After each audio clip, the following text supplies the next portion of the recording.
Nope. Okay.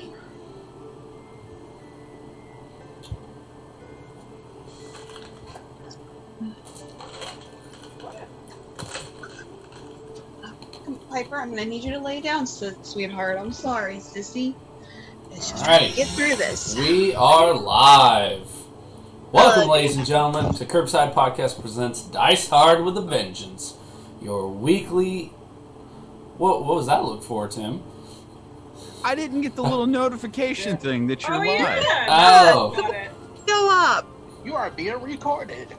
Yeah, I didn't get the message that we're being recorded. Oh, either. that's because I didn't hit This is entrapment. I didn't hit the Zoom one this time because it's not been working. It takes way too long to record. Oh. So This is entrapment. Anything you report here is not admissible into court. lucky for you, this is live. So, ladies and gentlemen, welcome to Curbside Podcast presents Dice Hard with a Vengeance, your weekly D&D game here on Twitch, Facebook Live, and YouTube. We appreciate you guys joining us. Last week was our 1-year anniversary, so if you've been with us from the start, thank you so much. If you haven't, well, welcome aboard, because we greatly appreciate you guys. And you're not hopping off this crazy train. Nope. You're stuck for your life. So, welcome. Committed now. Got tattoos and everything. Yup. So with that, like us on Facebook, follow us on Twitter, tap the little bell on your YouTube app so you never miss an upload. And with that, we'll start with the oath, and then I'll give the controls over to the Dungeon Master. I, Neremos Torin, do solemnly swear to not be a murder hobo. Taruk!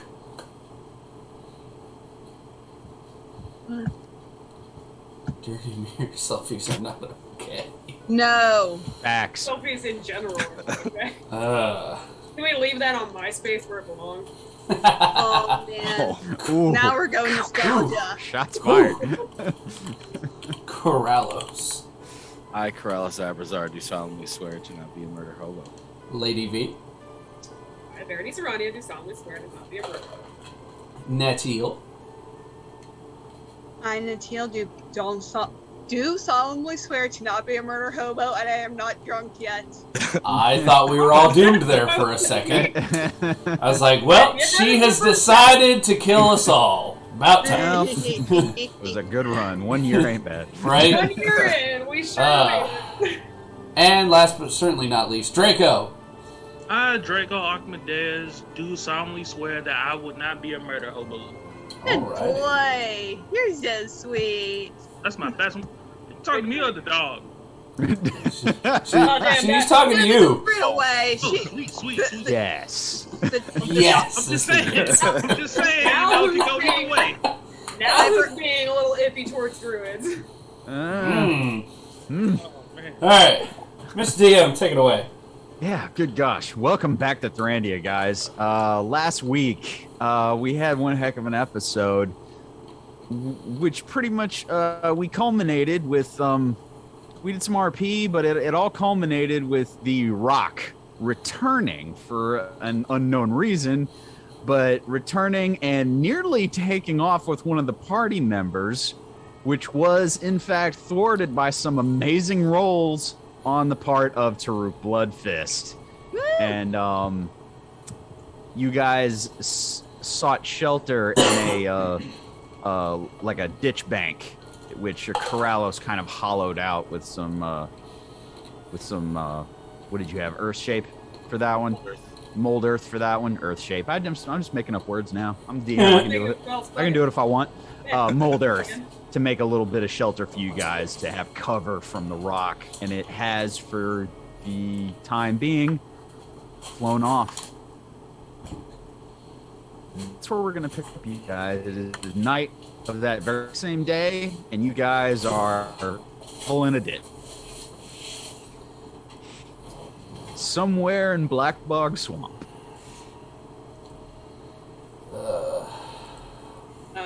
So it's sort of like he molded the earth, so we have like a little You Not have like cave, but- you have a mud cave, mud cave. Okay. and you do. I'm not even making you roll. You do see the rock has gone off into the distance, and you've lost sight of it. Boy. Jesus Christ. It's still, the tension is still there from last week. Well, yeah, we had some close calls last week. Real close. Before we go, like, as we're filing in, I'm assuming that's where we're picking up. Yeah, Yeah. pretty much we're picking up. You, all of you guys have taken cover inside this little makeshift cave that you have. Okay. I'm gonna follow Corellis in, and once everyone's kind of filed in and everyone's getting settled, I'm gonna go put my hand on Corellis' shoulder. Kind of squeeze it a bit. The magician is cunning and brilliant and resourceful, and tonight he likely saved all of our lives. Thank you. Thank you.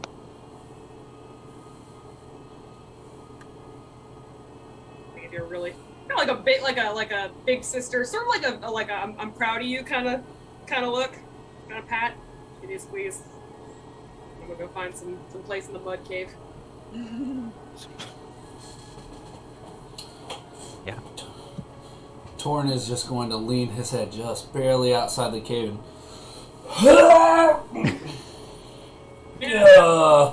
That's about what should happen. What? Whew. I saw my life flash before my eyes. I'm not entirely surprised.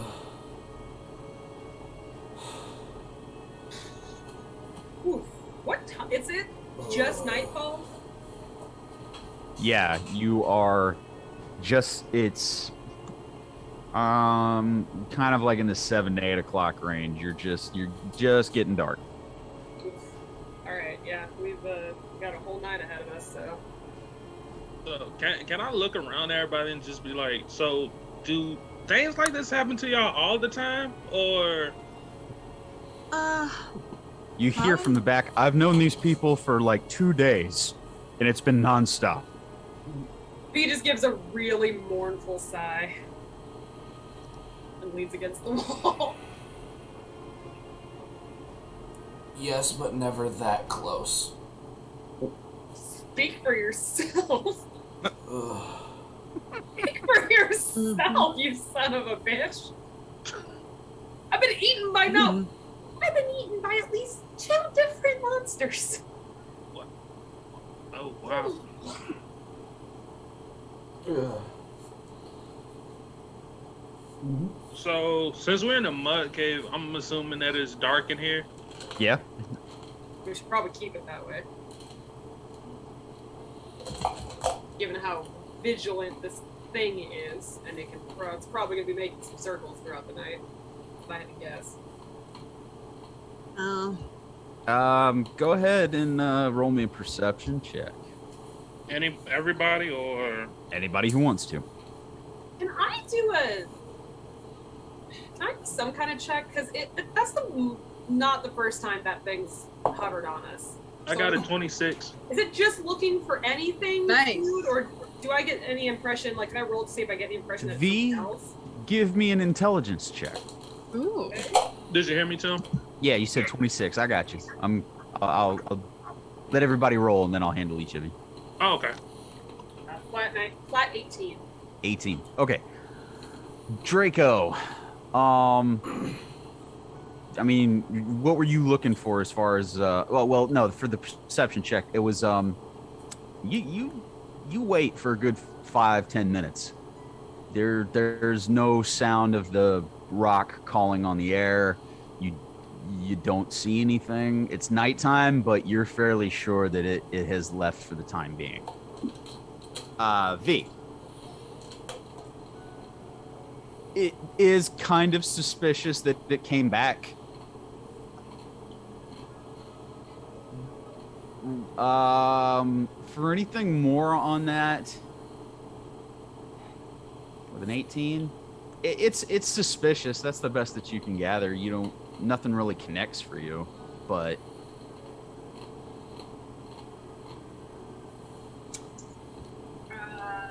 Draco. Do you know what that thing is specifically? You told us about it before, right?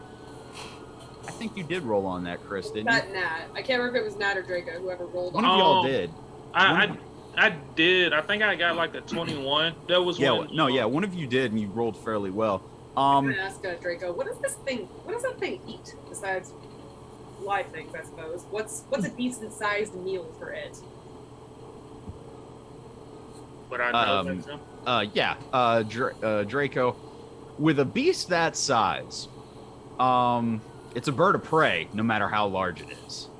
And it can take an oryx, which is like a very large oxen, like cow-like creature, anything that's big enough that it could, sink its beak into. Larger worms. Okay. So five humanoids. Dragonborn. Would probably be a pretty decent size. Yeah, and with your intelligence check, that doesn't quite. You guys are entirely too small for it to be hunting you. That's kind of what I was trying to find. For food. Okay. You guys are entirely too small to be hunting you guys for food.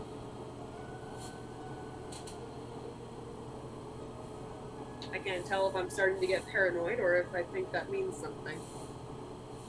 Okay.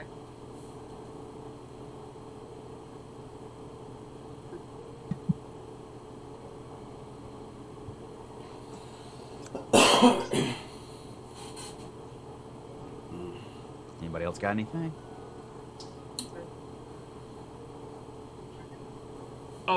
Actually, so like from the stories that my people have told, would there be like any stories about the Rock like being like angry or pissed off at something? Like something treading on his territory, or maybe another Titan. Whether or not it's territorial beast, go ahead and give me one more survival check.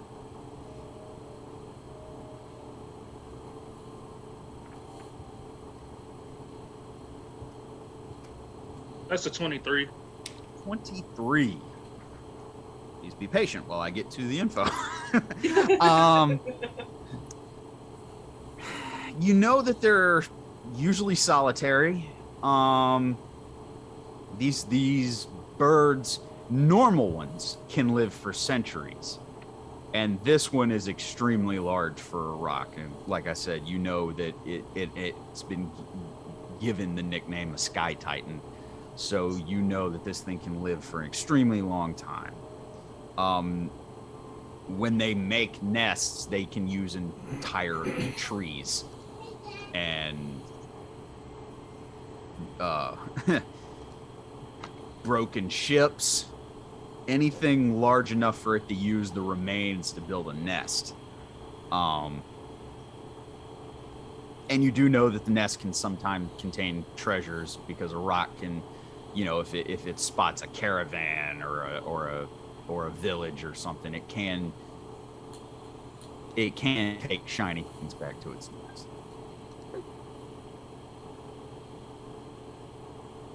So, but even one such as this size, you do also know with that, it could actually rival larger dragons and hold its own as far as territory goes. okay, so Matter of fact, if you keep that in mind, and with what you guys rolled, that probably explains why there is nothing else in the sky. Pretty much, it is pretty much the apex predator of Thrandia in this particular area. No.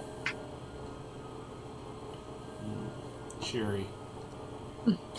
The interesting thing is how you're days away from Brine, but you guys have never come across this creature before, so it's never come close to Brine before.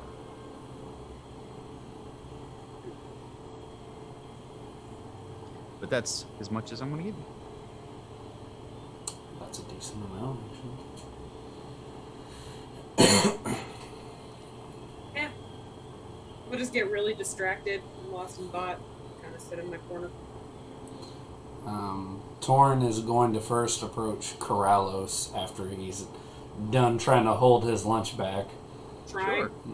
Trying is the I don't think optimal there's no word there. trying. You're dry heaving at that point. Yeah. Go ahead. Lunch is gone. And just Corrallos. Good job, my friend. I appreciate it. Thank you, Torn. That was some quick thinking. I literally saw so much flash before my eyes. I was worried I was bird food. It was close. It was very close. Just you keep up the good work when it comes to pulling out those crazy spells of yours. Maybe the third time though. And with that, not even saying anything, Torn's gonna go over and hug Taruk. Just,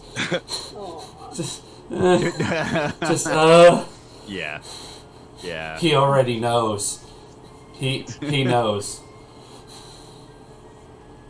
The awkward bro hug. Bro. Like mad little brother vibes, like, you're the best. Thank you, so proud of you. Ew. So after Save my scales. After Torrid and Taruk embrace, I want to go over by V.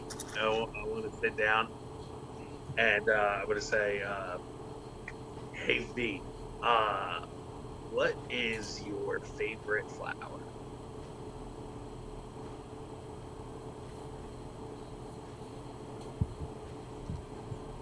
Be 100% honest with you.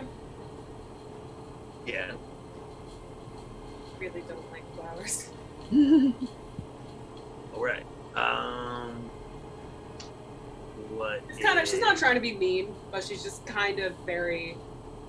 She's like thinking. All right. Well, what is your favorite bird?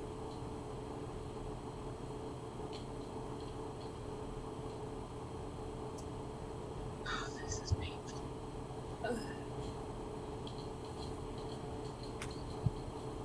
Taruk said thunder. Huh? What was that? Songbirds? Songbirds. Song. Alright. Good to know. Well, alright. It's rude. Yeah.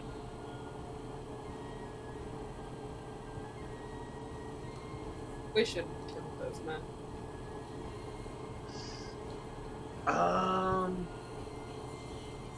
I mean, we had no choice. Is that how it works for you? I mean, at the end of the day, V, it's, killed or be killed in situations like that.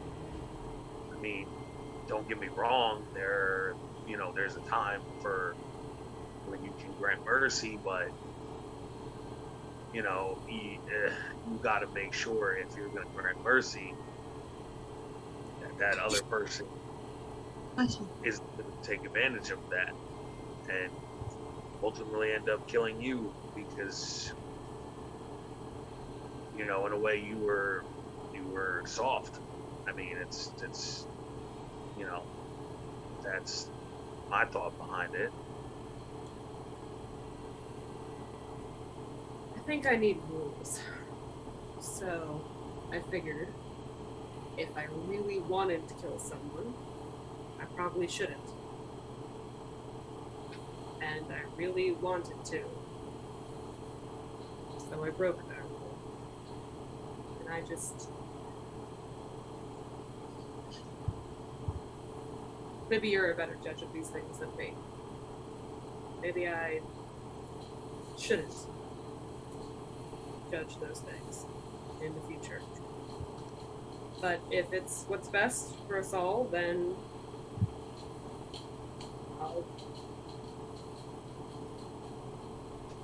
it's what's best for us all. I guess I'll let you all be the judges of that. I mean, I don't think None that's of us. something I'm able to judge. I mean, none of us are really gonna judge you, V. I mean, if any, nobody here has the right to judge anybody on anything, let alone like, judge each other. I mean, I'm sure we all done stuff that we're not proud of. I get how you feel. Everybody has different points of view on taking life or not. My point is, if somebody is trying to kill me, I'm gonna kill them. And we didn't kill those guys for no reason, B. We killed them because, they were coming after us, each other. I mean, I know we just met Draco, but like they attacked all of us.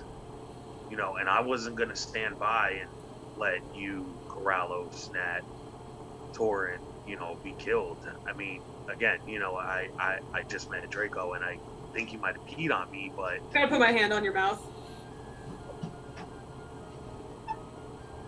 That all makes perfect sense. But ultimately, at the end of the day, what I did, I just don't care. I think that's a problem. So, follow your guys' judgment on this in the future.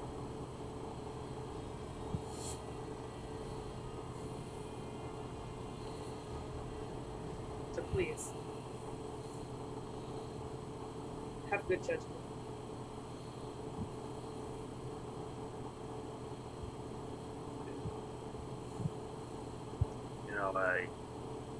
all right, B. You're gonna feel how you feel. I mean, if it makes you any better, like, I always do my best to make a good judgment call, but,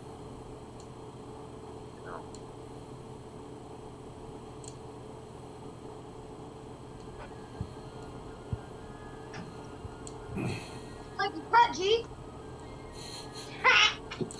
I love it. Oh, well done, little one. Well done indeed. That's how you make an entrance. That's right. And scene. Wow, that was amazing. Wonderful. All right, guys. You can go ahead and choose shifts, I assume, if you want, or you can all take your rest, or how are you going to do tonight? I can. Oh, go ahead, V. I'm sorry. Didn't mean to I was cut just you gonna say I'll go whenever. I will say though, what with the very perceptive thing looking for us, maybe we should go in pairs. off. I don't know. Like, Eyes, more chances to find anything that's sneaking up on us. Well, that, and Metagast doesn't sleep, so. Oh yeah, he still doesn't sleep. Okay, never mind. We have pairs. Never mind. I forgot he doesn't sleep. Do you want me to just seal the entrance? Will it trap us in? Will we be able to breathe? I can leave an air hole. I'm like, Taruk takes up a lot of hot air, so just. I mean, I think we're in a mud hole, so I don't think it's that concerning. But no, it's fine. Whenever we gotta take, I don't mind whenever we take watch. I'm good to go. I'll go last if that's cool. that's fine. I can take first. Okay. So, Nat, we'll start with you. Oh, go ahead, get your order straight. I was just gonna say I'm gonna stay up with that and read my tome for an hour. Okay. I believe you've got 2 days left on that tome. I think you said I was at 3 or 4. 3. Okay. Well, starting this coming day, we'll say 3 then. Okay.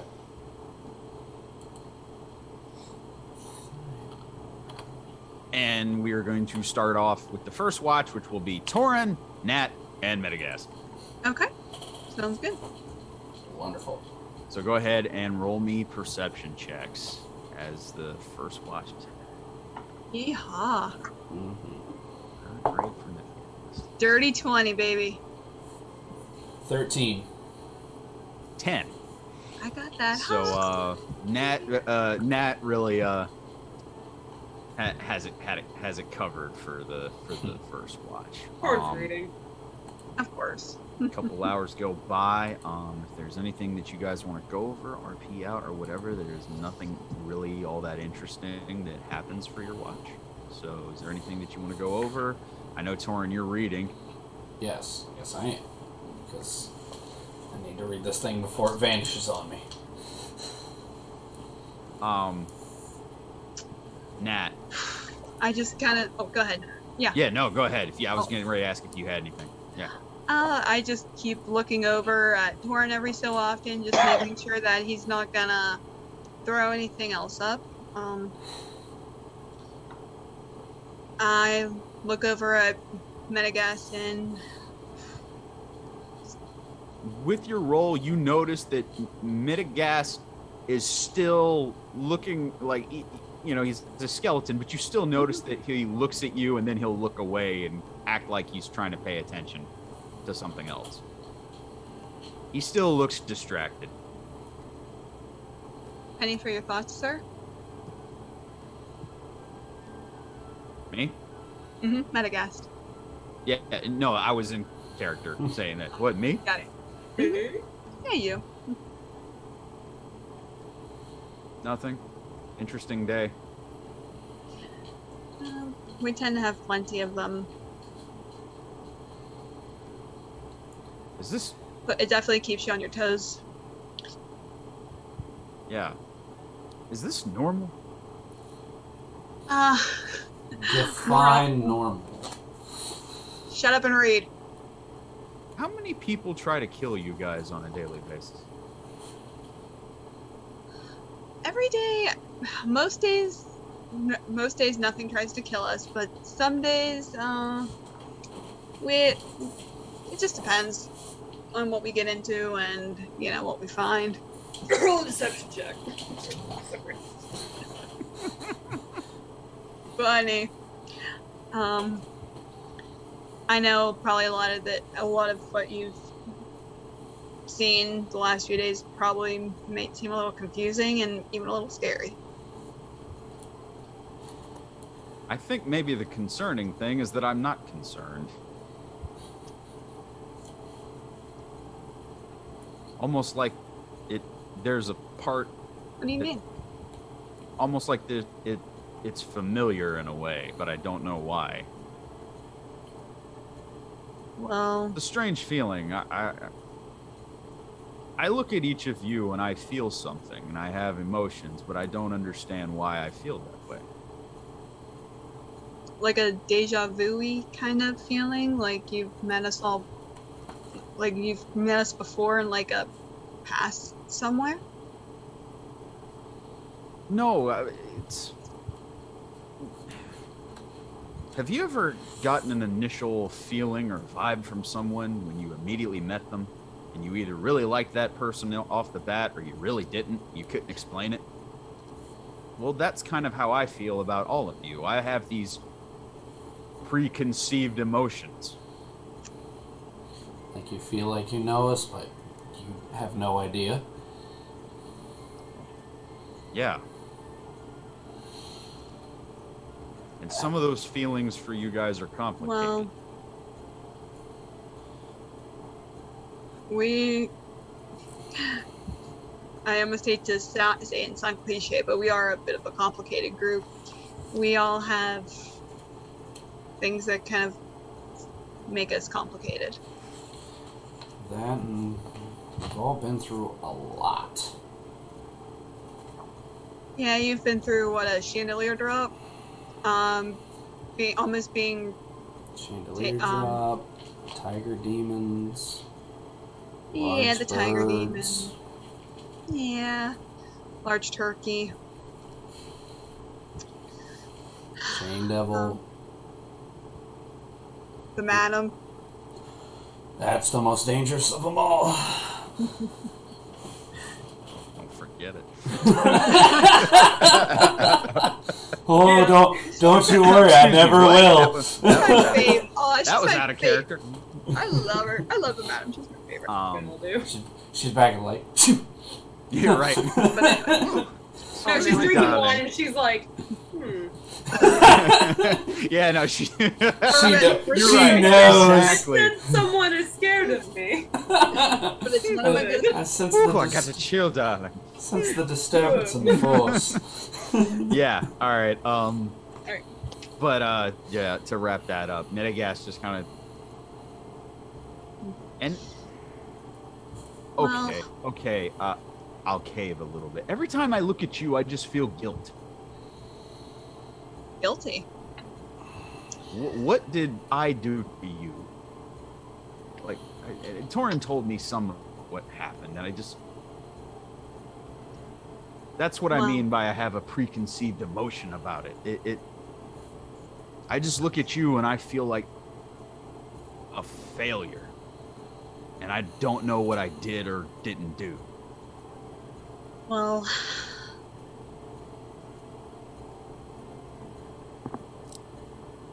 you know how Torn had mentioned a tiger demon?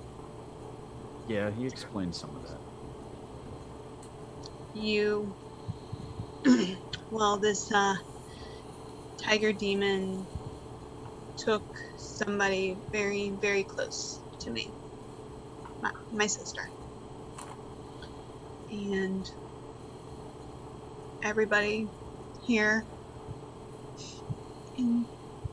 including yourself, tried to rescue her, and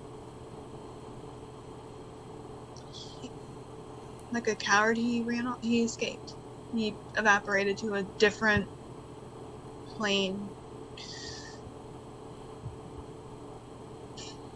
And that's why we're here looking for this provider. Trying to get answers.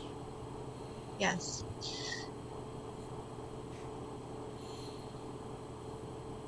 And after after battle, you were really, at least to me, you seemed most upset.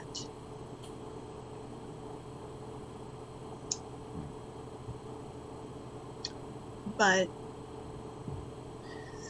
and actually I don't think I've really talked about anything. But you shouldn't feel guilty because I don't blame you. I don't blame anybody. I'm not trying to make this about me either. I know. It's clear that this is why we're here, and it's just. Forgive me if I maybe am looking for a few answers here too, and I've recently been questioning whether those answers are all that important. Of course. I don't think I'm going to know if they're important until I ask. Of course. Well, by the way, don't tell hopefully B who's right. I pray that you find and get. Sorry, you cut up there a little. he finished that sentence by saying, "By the way, don't tell V she was right." Is your secret safe with me? I just reach over and I just pat Torm behind the head and I scratch behind his ear like a good little boy. Good boy. Rico's like, hey, that's our word. But honestly, I do hope you find what you're looking for. Because obviously, like you said, it's important to you too. Yeah, hope we both find what we're looking for. Here's hoping. If not, definitely makes for a story to tell.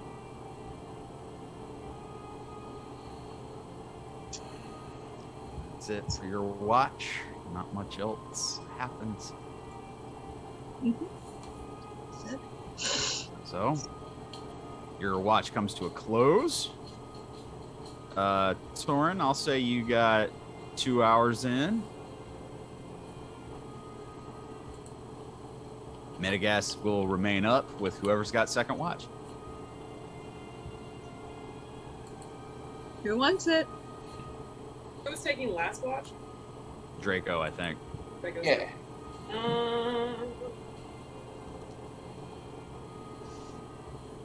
Yeah, I can take the next watch. Right? Just V? Yeah, V kind of. You don't even have to wake her up. She wasn't sleeping very heavy. Okay. Kind of tosses and turns. So V and Metagast, we will roll our perception checks. Yeah, that. Jesus, another 18. So Brand new amazing dice from Wormwood. Thank you, by the way, Wormwood, but it has not rolled a 20 in the 300 times I've rolled it. I got a 24. So. Well, I got an 11. Oh, Metagast. Okay. First hour, nothing.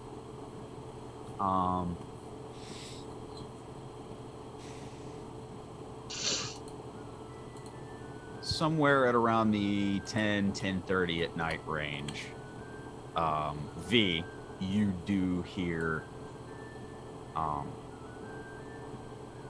rustling and underbrush a little further off from your little hovel that you guys have. It's the snake.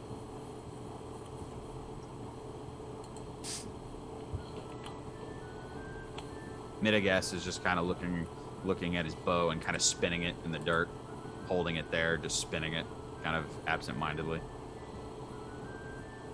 We'll let him do that for a sec. Do I hear the rustling again? It's quiet as a brick.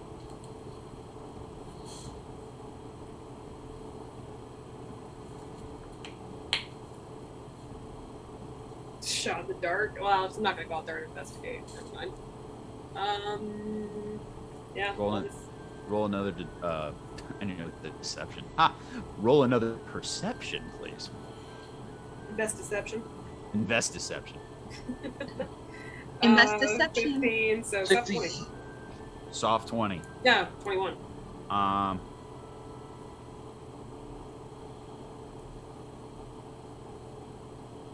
Okay.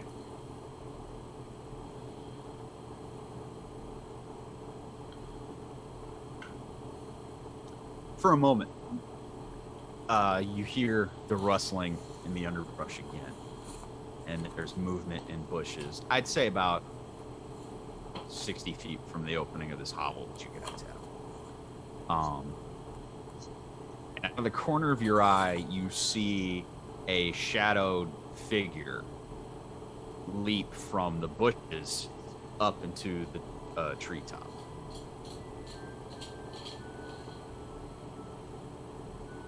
Cat-like.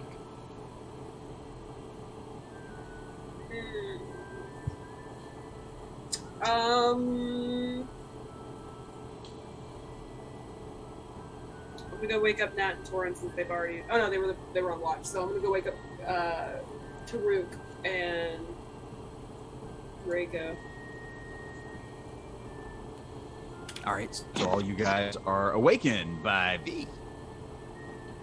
What's up, V? Something in the bushes. Cat-like, crawling around. Alright, Taruk gets up. He goes right out. Yes, it's a bird. What? If you're gonna go straight out there, you may as well wake everybody up. I was waking up Draco because he has better eyes for the swamp than we do. And, you know, you're there for one impact in case it's needed. I know. Alright, Draco. Do your little... Can you see better than I can? Probably. Do you have any kind of protection spells or anything that can figure out what's out there?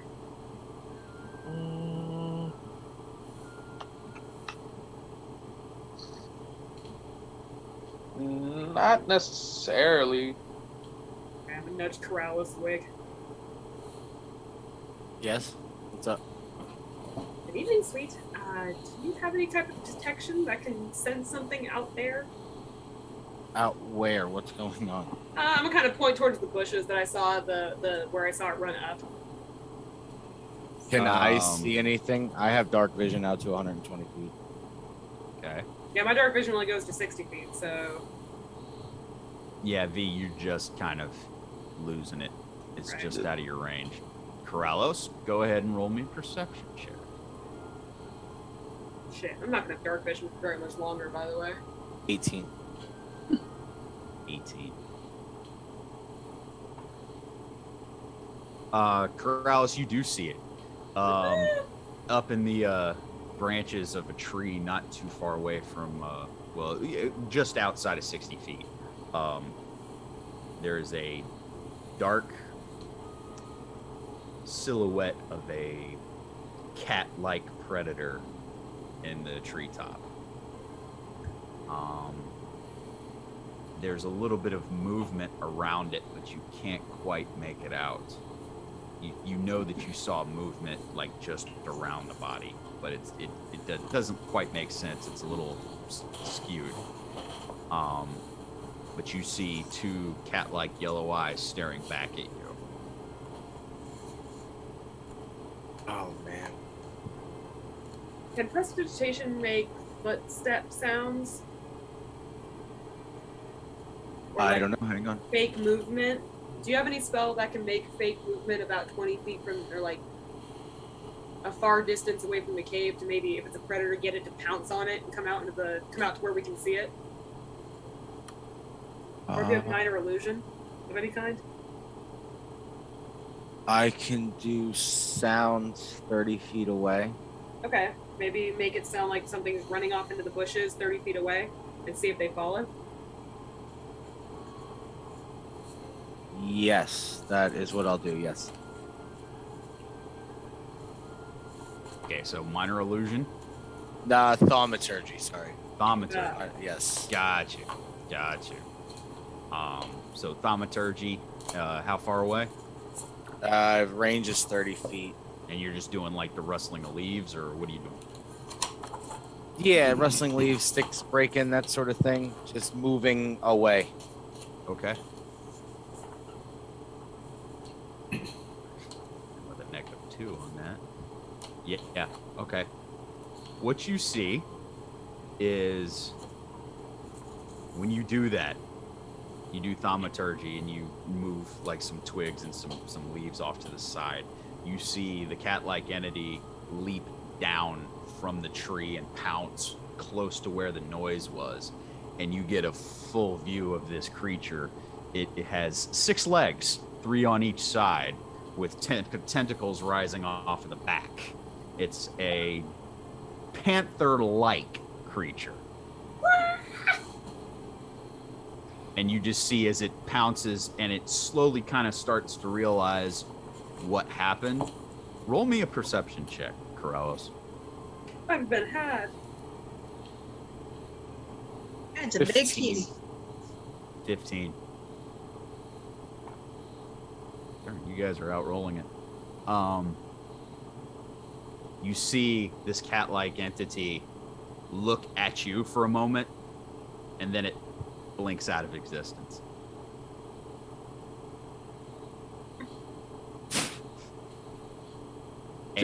And you hear rustling in the tree, and out of the corner of your eye, you swear you saw a similar silhouette of a cat pouncing off out into the bog.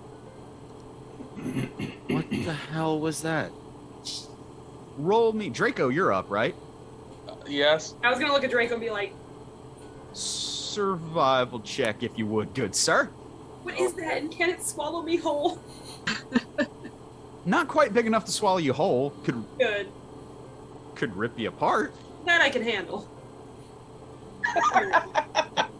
It's my first dab one. Oh. That is the creepiest looking cat you've ever seen, Draco.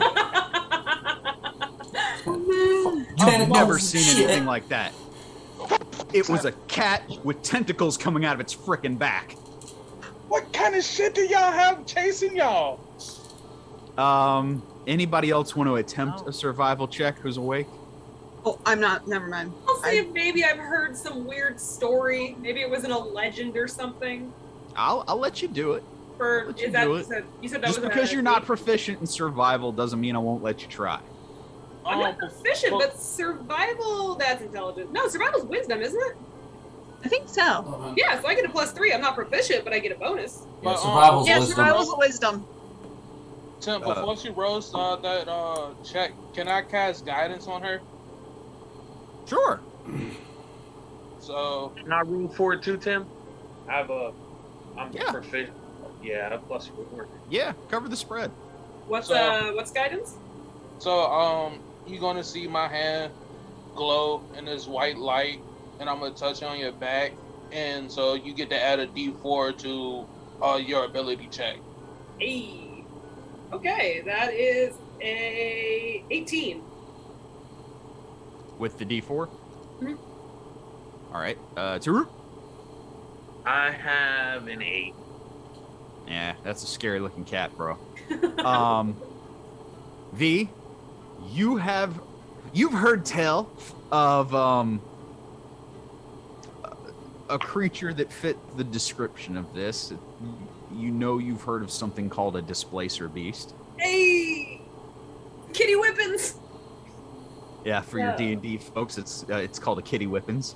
Kitty Whippins. Oh my god, I kind of love that name. Thank you. Yep. Plug the unexpectables. Why not? Yeah, you know that the creature does, and now that you've seen its ability to do so, it can kind of displace light. More so, it can basically put out a magical illusion of itself. I didn't think these things were actually real. We used to tell children that these things were going to eat them if they left the house too late. I didn't think they were actually real. Right. I'm gonna tell the two of you what it is and just say it's a magical monster displacer beast. Go.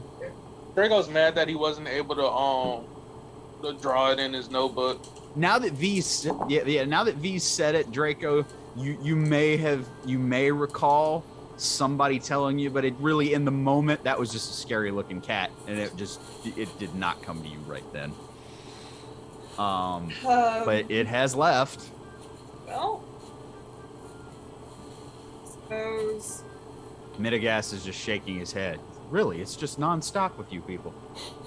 You act like we invited upon us. I don't know.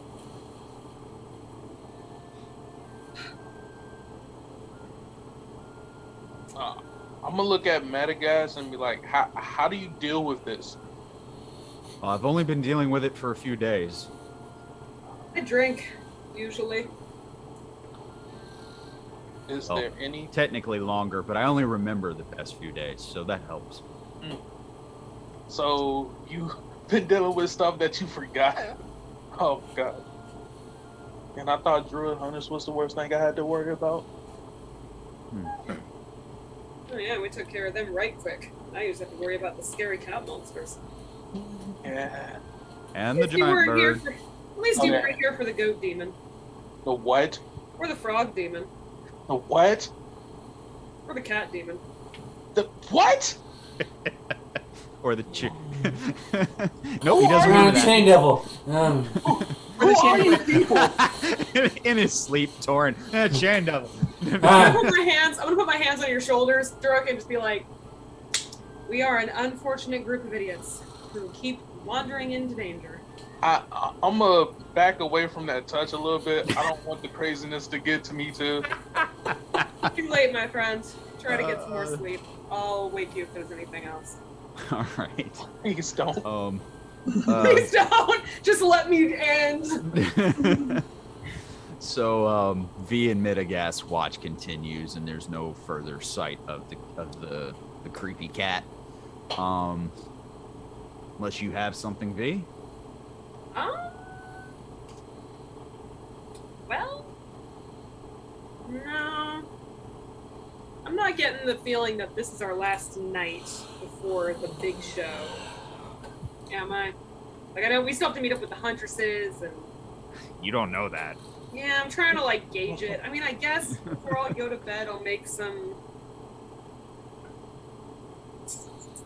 It's just me and Meta gassed up? Yep. Yeah, I'll make some makeup and try to make some poison.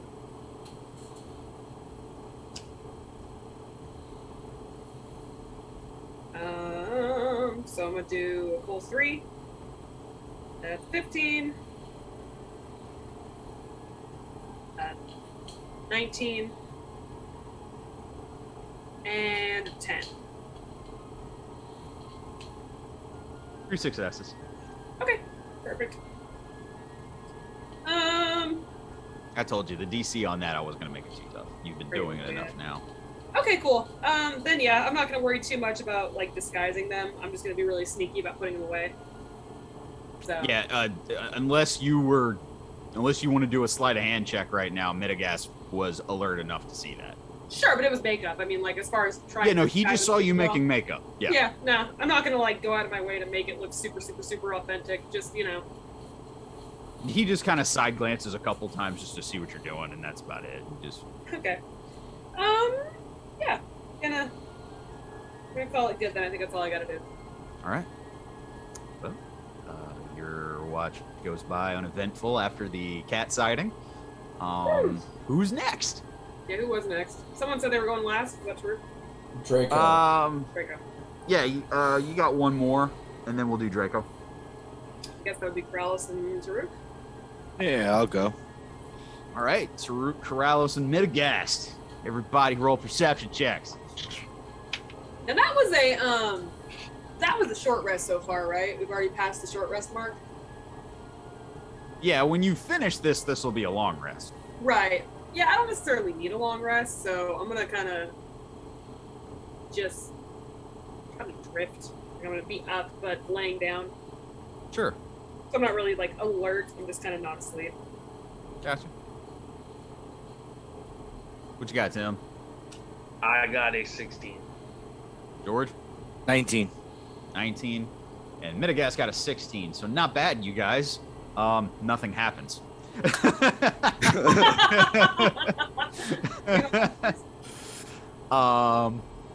Honestly, goes by uneventful. So if there's anything you guys want to cover, anything that you want to talk about. Jack, what was in my office?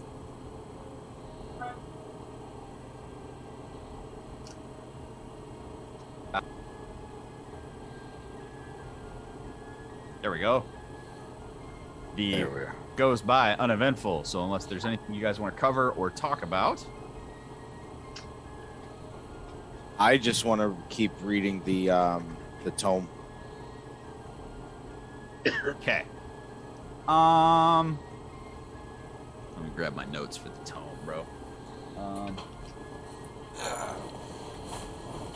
Giving you guys so many things. Things and stuff. Things and stuff and things. Yeah, that sounds like a dope like general store.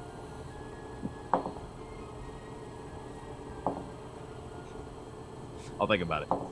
For Don't this give one, I'm him gonna money. say let's make it for you, George, because it's a little different than the tome that Torn's reading.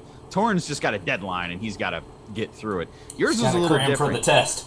Yeah, he's cramming. You're legitimately ciphering what these.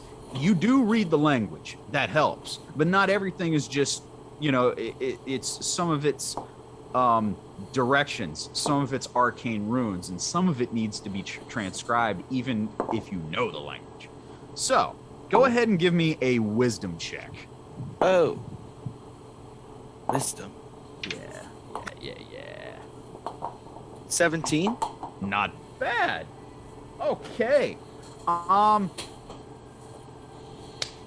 need to get my notes out. Okay, George, Corrales, this is what you glean. From that tome, you know that it has, what you already know is that you know that it has a key to a necropolis. The necropolis is located in the City of the Dead. It's one of the 12 pillars of the East in Thrandia, known as Mordens. Mordens. Thank you. Yes. From what you glean from this tome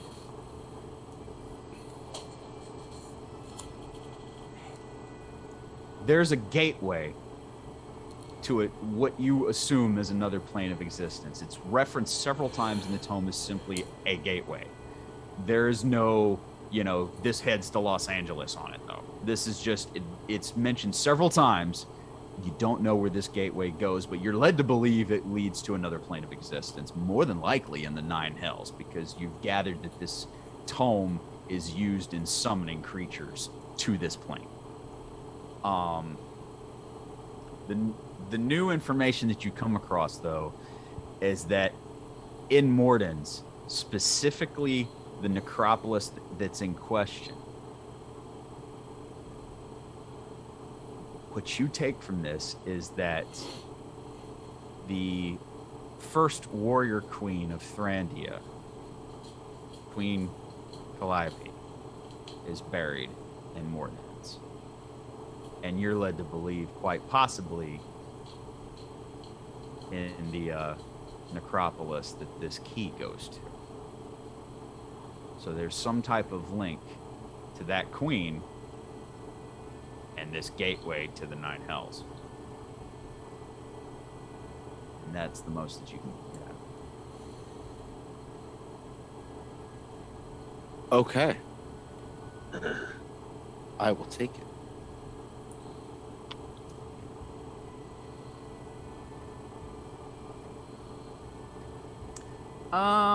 Nobody else is up. You can make a history check if you like. Me? Yeah, you. Yeah, I'm actually proficient in that.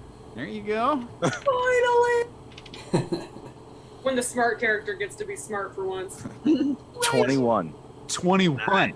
Yes. All right, let me Nice. bust the notes back out, buddy. Queen Calliope. Here we go.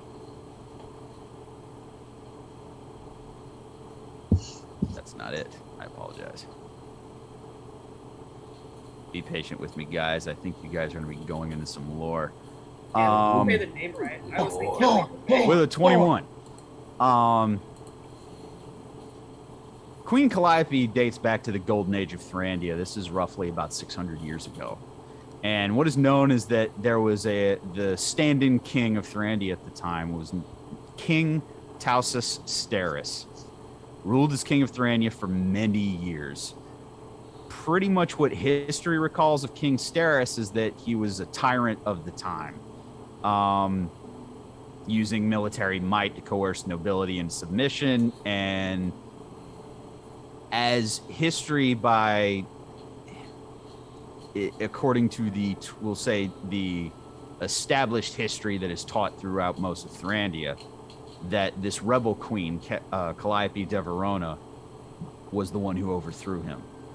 And she gathered followers and waged a civil war against this tyrant.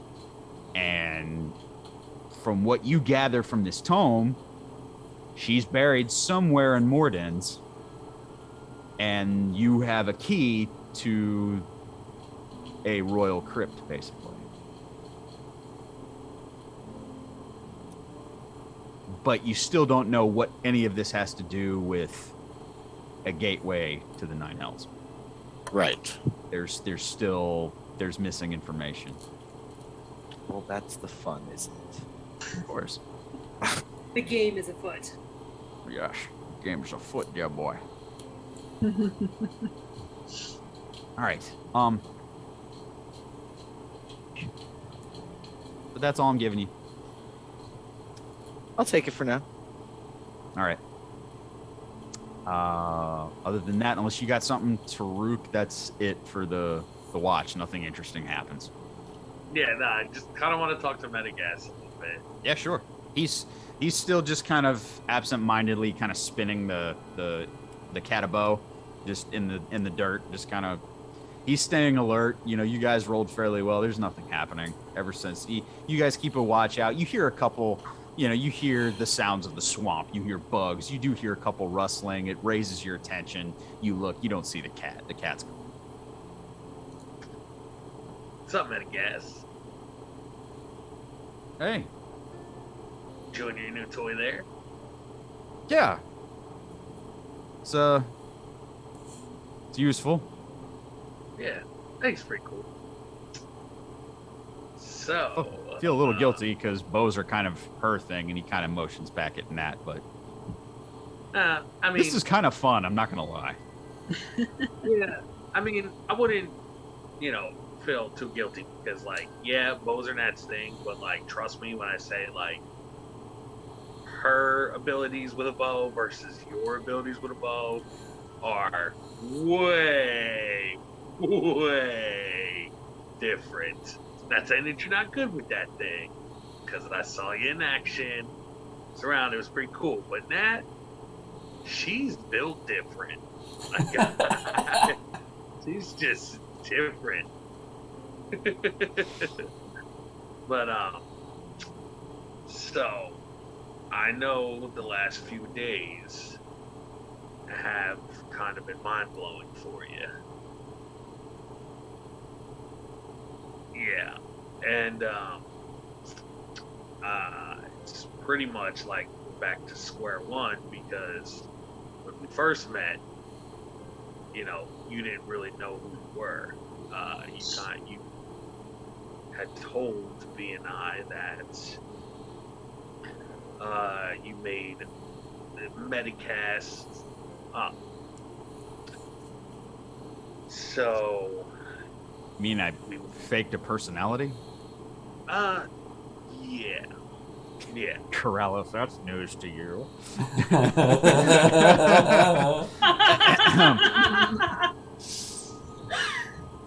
You know. As you're going over that tome, you kind of... What? Nani? You know, I mean, I kind of told you you had to tell the party eventually. But I think the circumstances have definitely changed now beyond that, because I was upset, B was upset. But as I promised you before, I'm going to promise you again that I'm going to help you figure out who you are. But for now, I think what we should do is we should come up with a new fake personality for you. Would you be on board with that? You just... This skeleton in chainmail just crosses his arms, and you wish you could see his face. Tell me more, giant man. I'm going to take that as a yes. So I think we should call you Terry. And I think what we should do is find something red to put on you. And yellow. I think red No, and you're yellow. going with- The second you said Terry, I knew. Oh, you were son of a going with bitch! this. I just got it. My God. Oh my gosh, dude. You're a monster. I think red and yellow would look great on you. And you have to say the word brother. Because I think it would be so entertaining to do that. And we can go around, you and I can tell my tales of the great salmon, and you can tell people that I'm so big and powerful because I say my prayers and I eat my vitamins, and then you say brother at the end of it. Roll a And then- persuasion check with disadvantage. You just hear from the other side. Brother. Shut up, Trip.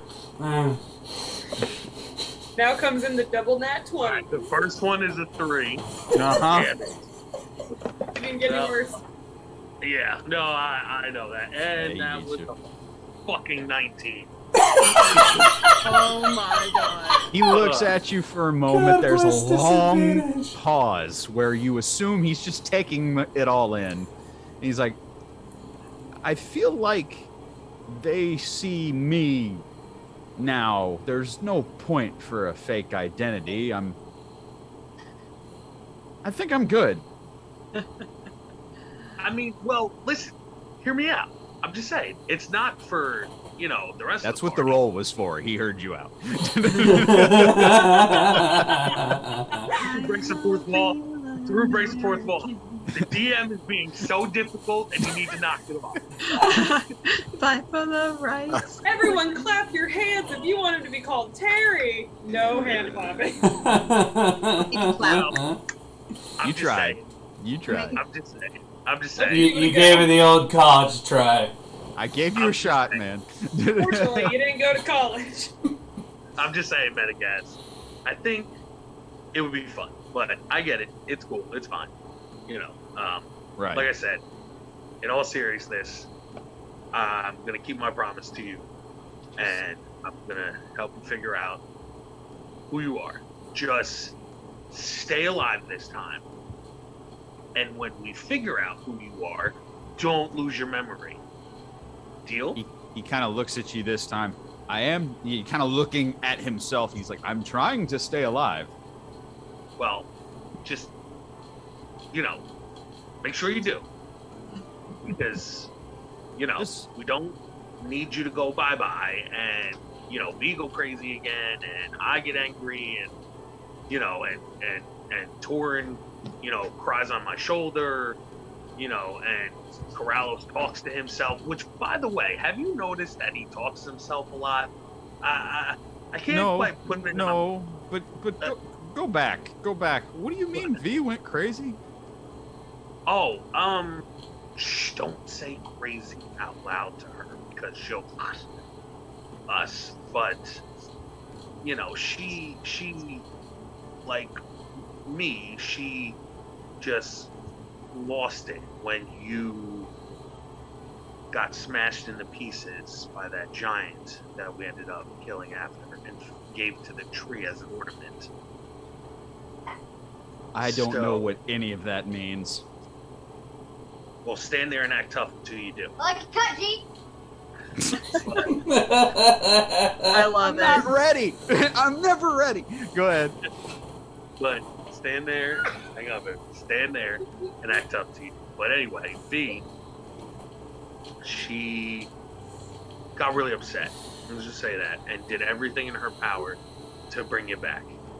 And she did, and she went through a lot to do it. And which is why you are you now and not Metagas of previous. Yeah. So,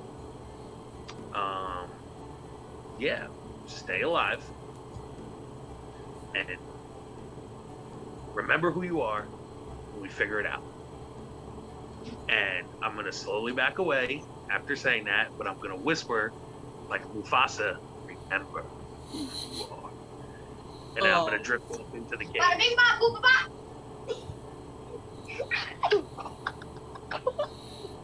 bop. And with that, your watch comes to a close. Corrales and Taruk. Draco, you're last, buddy. Go ahead and roll me a... What's that? If I can, before we get Draco's watch. Sure. If you don't mind. Sure. Draco. I'm gonna kind of do like a fake yawn as their watch ends, and just kind of, you know what? I think I'll take his watch. Let him sleep some more. Why don't you two go off? I'll take it. We had good luck before. I'll keep an eye out for anything. Okay. All right, mate. Okay, Sweet dreams. we'll see.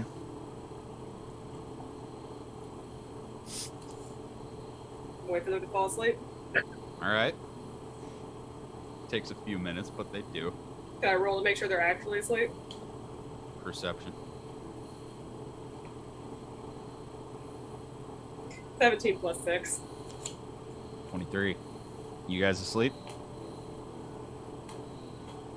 Yeah. Taruk? Okay. I was just saying if you're not, you'd have to roll deception. That's all I was asking. Okay. They're asleep. It's just you and Metagas up for the last one. So,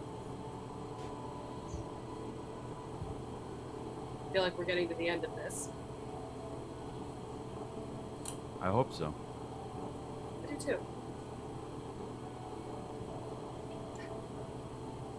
You're absolutely sure. There's nothing I can say that will change your mind about what you want out of this.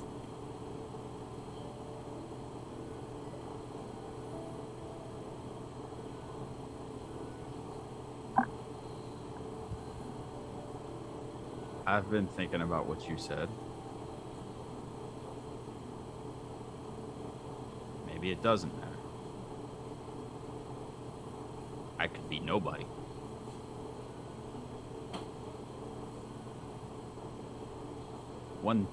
Every time I entertain that thought, though, one thought comes to the surface.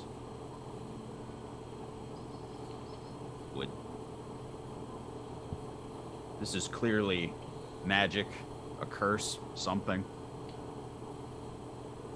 Does nobody get cursed?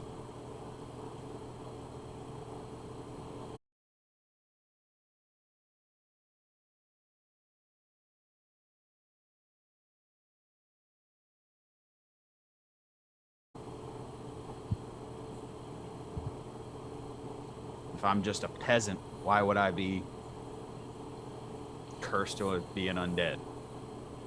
Looking for trouble. It's true.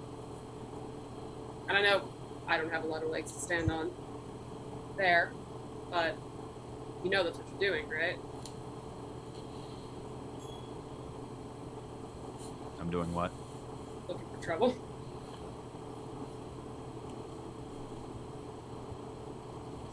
I guess I am, in a way. All right. I could be nobody. I could be someone. Regardless of who I was, I can still choose to be somebody else. I guess I would just rather know, just in case. What if you don't like who it was?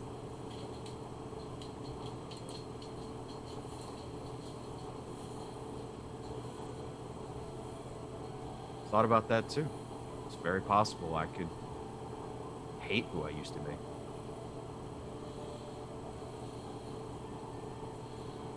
All right.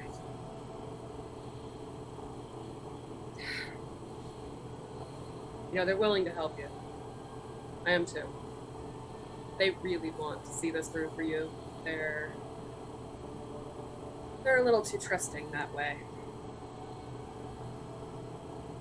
But I'm not. You know damn well after the last few days that they have no problems looking for trouble themselves. They do it enough.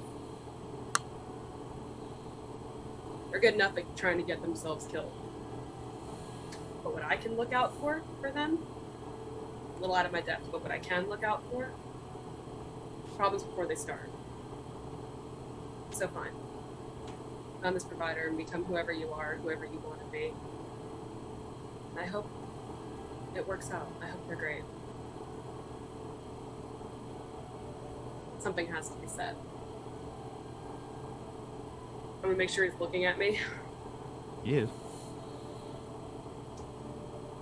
You take one move in a direction that I think is going to directly get them hurt. You make one step in a way that I think you intentionally mean to do them any harm. And I may not know how I brought you back into this world, but I know for damn sure I can take you back out of it.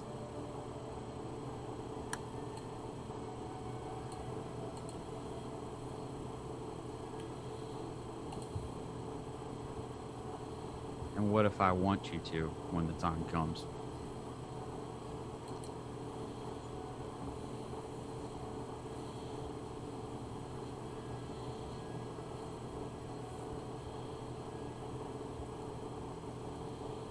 Well, I know for sure I don't want to. And I suppose that means that it needs to be done, and it needs to be done. I guess I owe it to you for it to be me.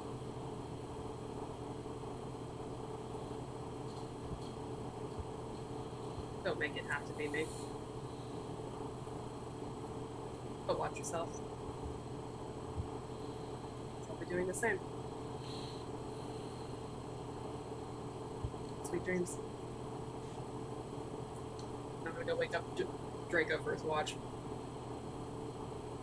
And go back to bed. All right. Draco, Yes. you are shaken awake.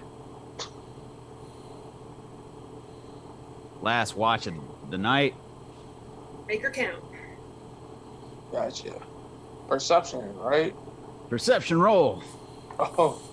Nat 20 for a 27. My man. Bam. Right. You see all the things. In the cave. They're all so clear to you now. I can see clear. You got the meaning of life. 42. Yep. I knew it. It's always 42. No, dude, absolutely nothing. It's very uneventful. The stars start to go away as dawn begins, and you do notice that Mitigas doesn't say a word. He's just very quiet, lost in thought.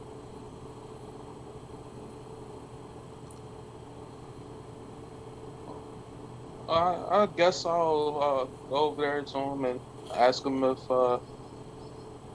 everything's all right, or if he, wants an outside opinion on whatever's going on. An outsider's opinion, I should say. The only thing he answers with is that he goes, "I'm starting to realize that I'm the outsider."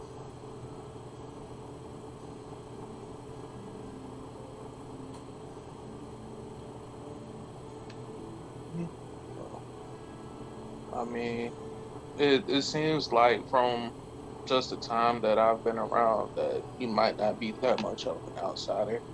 It looks like these people care for you, so you might have lost your memories, regained memories from a couple of days ago, but these people that are around you still remember all the times y'all had together. Yeah. I'm pretty much resolute in finding the answers. I think the only thing that's left now is that, am I going to like the answers?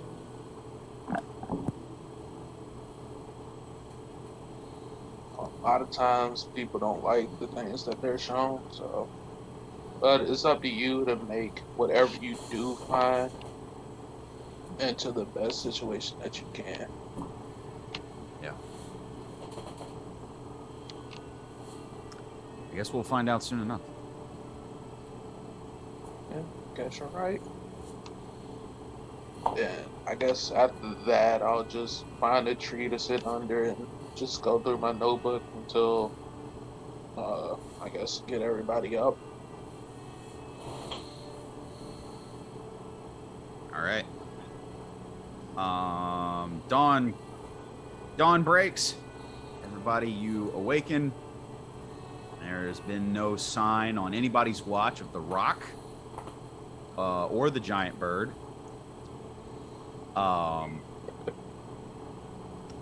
No sign of further sightings of the displacer beasts. Morning comes. No. Can I roll my dice for my cosmic omen now? Go ahead. Alright, it's even.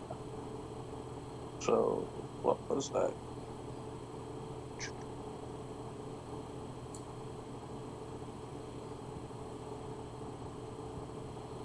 Can't find it.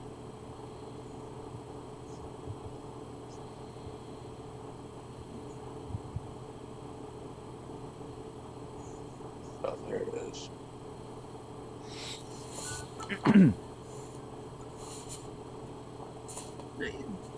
Alright, I got well again, so. Well, okay. All right, guys. Morning comes, and just as you guys finish what little provisions you have as far as food goes,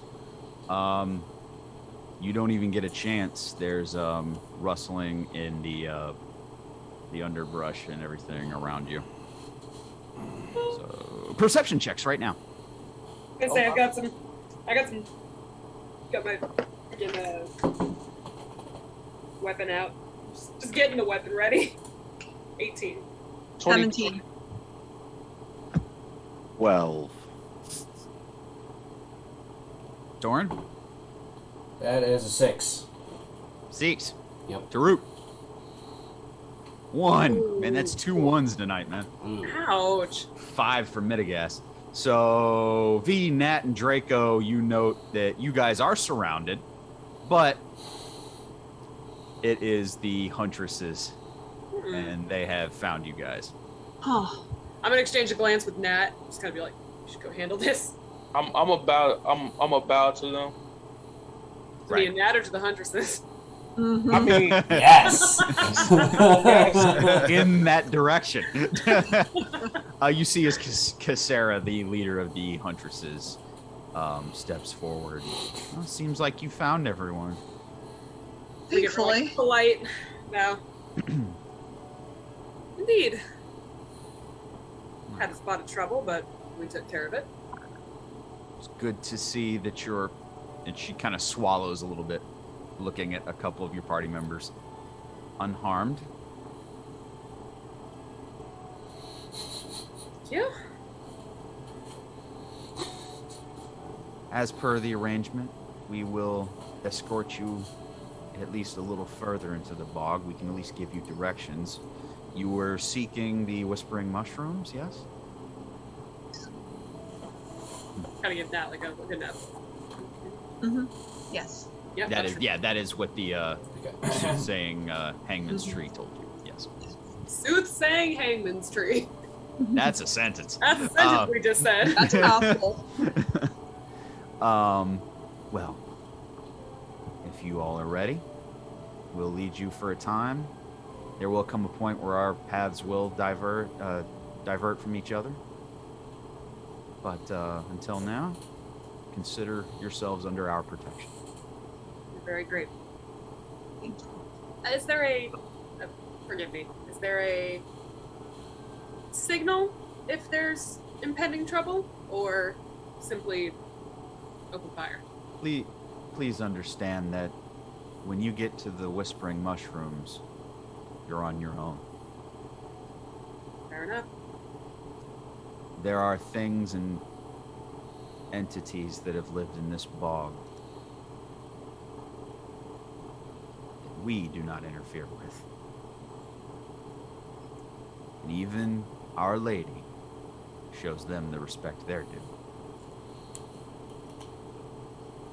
I have to ask, do you have any insight, or your lady has any insight on why, with such a close proximity to the cities, these are rarely a concern or problem or even noted back home in the cities? What specifically are you asking about? Like, how come if there's such scary things here, we don't really know about it, like the rock and everything? Why don't we The really know Rock about it back in or- the cities? Yeah, in the bog, the rock, all the crazy shit that lives here. Okay. Why do I lived in Grind for over Yeah. almost a decade now, and like I've never heard of any of this crap. Why is Rodan so angry? Right. I've never seen it. I mean, like, this thing is massive, and I've never seen it even so much, like, from a, you know what I mean? If you refer to the Sky Titan,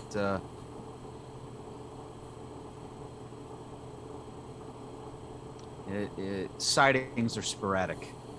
Doesn't always show itself.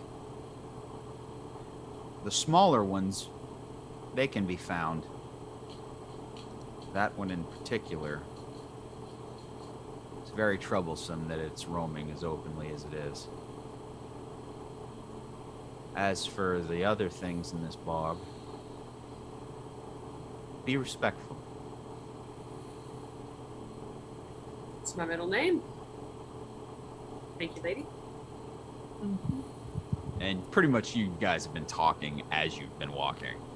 You head north for about half a day's worth journey.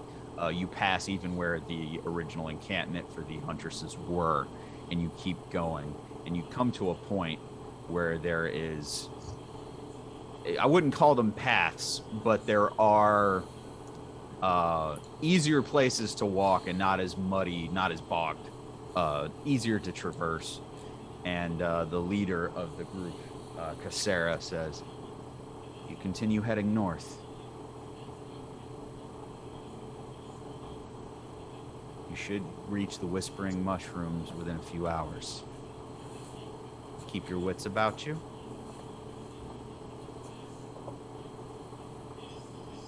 This bog is old. so are the things that live in it. Wish we had some better way to express gratitude, but thank you. Perhaps we'll see each other again. Any luck?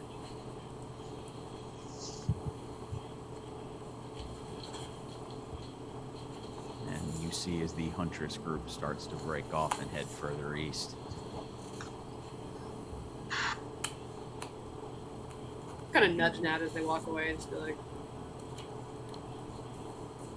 I could see you as one of them. I don't know.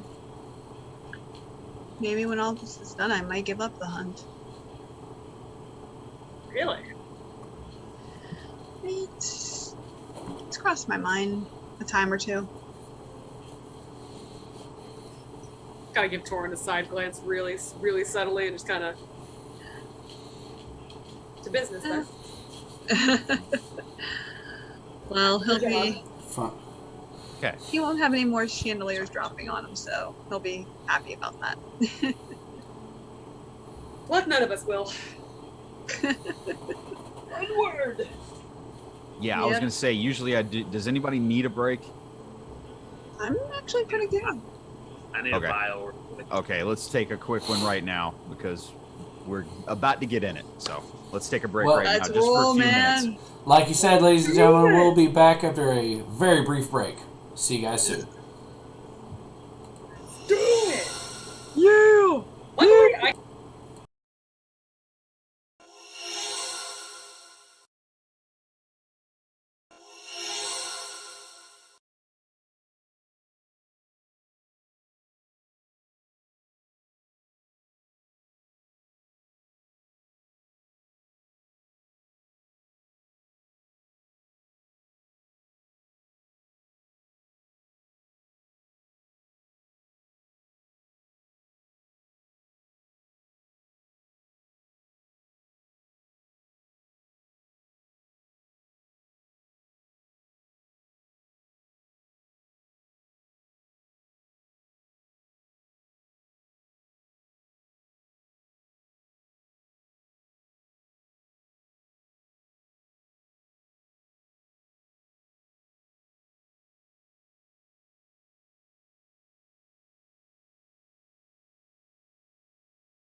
There we go. And we're back. Okay. Well, first thing I'm going to have to ask you guys for, as we head further north into Black Bog Swamp, give me a marching order. I'm head. Yeah, Sorry. I guess. Sorry. Get a writing utensil. I got Nat in the lead. I'll Yeah. be Make, right. make like a squishy sandwich, like tough guys on front and end, squishier towards the middle. That's the leader. I'll Squishy be sandwich. right behind Nat. I got Nat, Torin, Me, Corrales, V, Taruk. Don't worry Corrales, about Corrales pulling up the rear just because. V, Wherever you- Corrales. Right. Wherever you want me. Well, me or Corrales, because we're both pretty squishy. So, like, as far as the squishy folks go, maybe Do these guys? the three of you in the middle, and then Taruk bring up the rear. That makes sense. I mean, that makes the most sense. to Okay, me. V, Corrales, Draco, Midagast. Now let's watch this go horribly wrong, and Corrales, Draco, Midagast, and Taruk's got the rear. That's what I got. Okay, as you guys go forward, Nat, since you're leading the way, I'm just going to say you go ahead and give me a perception check, please. Okay.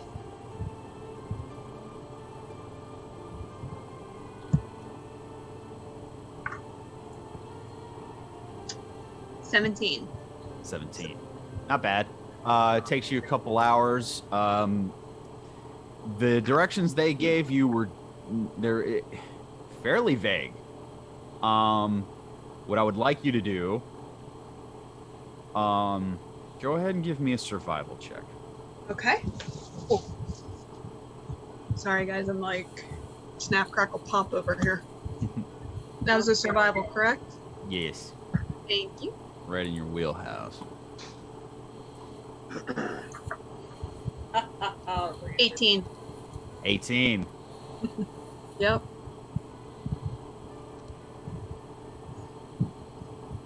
You travel for the entire day. Okay. You give me... Well, no. I'll go off with your original. You're fairly sure, Nat, that you're lost.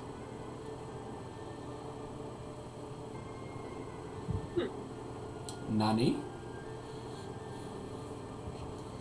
And you guys walk all the way through to nighttime. There's nothing distinguishable. There's no landmarks up here. It's just bog and swamp and dead trees and nothing to mark, nothing to easily keep track of. The only way that you figured out that you guys went into a circle was that you came across footprints in the bog that look very similar to your own. B, are these your heels?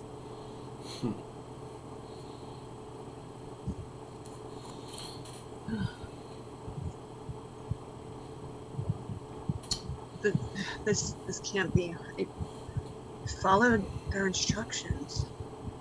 They told you to head north. I'm gonna say we're gonna just cover the basics of nighttime here. You guys do your normal your guard duty. There's nothing really remarkable. Nat, this is kind of bothering you. Make me, and I'll say that anybody can do this. Make me an intelligence check. Ooh. Intelligence? Yes. Whoever wants to. Nat 20. Oh, never mind. Let me just put There that you go. dice down real fast.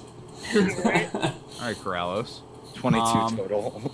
Nice. Corrales, you recall when Isla told you guys the original story of how she found the provider, that she wandered what she felt like was for days. And that right around the time that she was about to give up hope, she found a hut.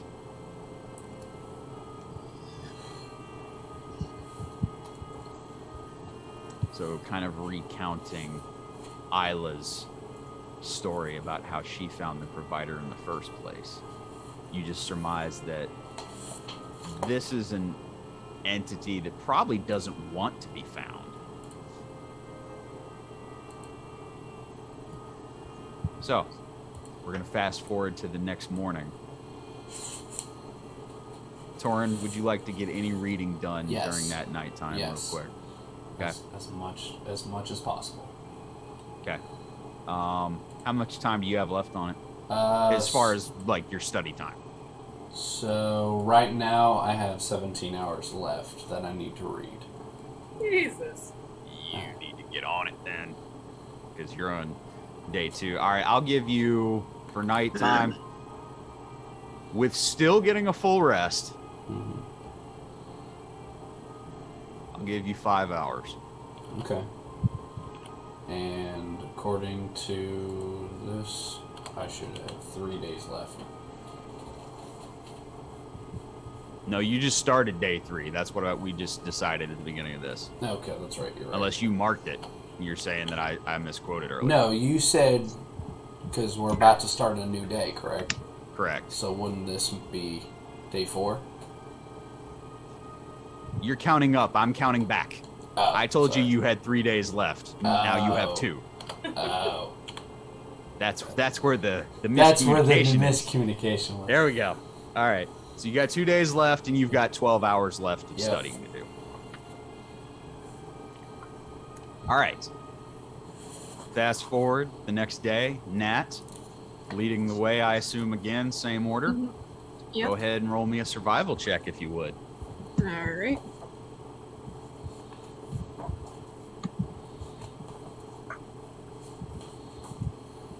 $15. Another day.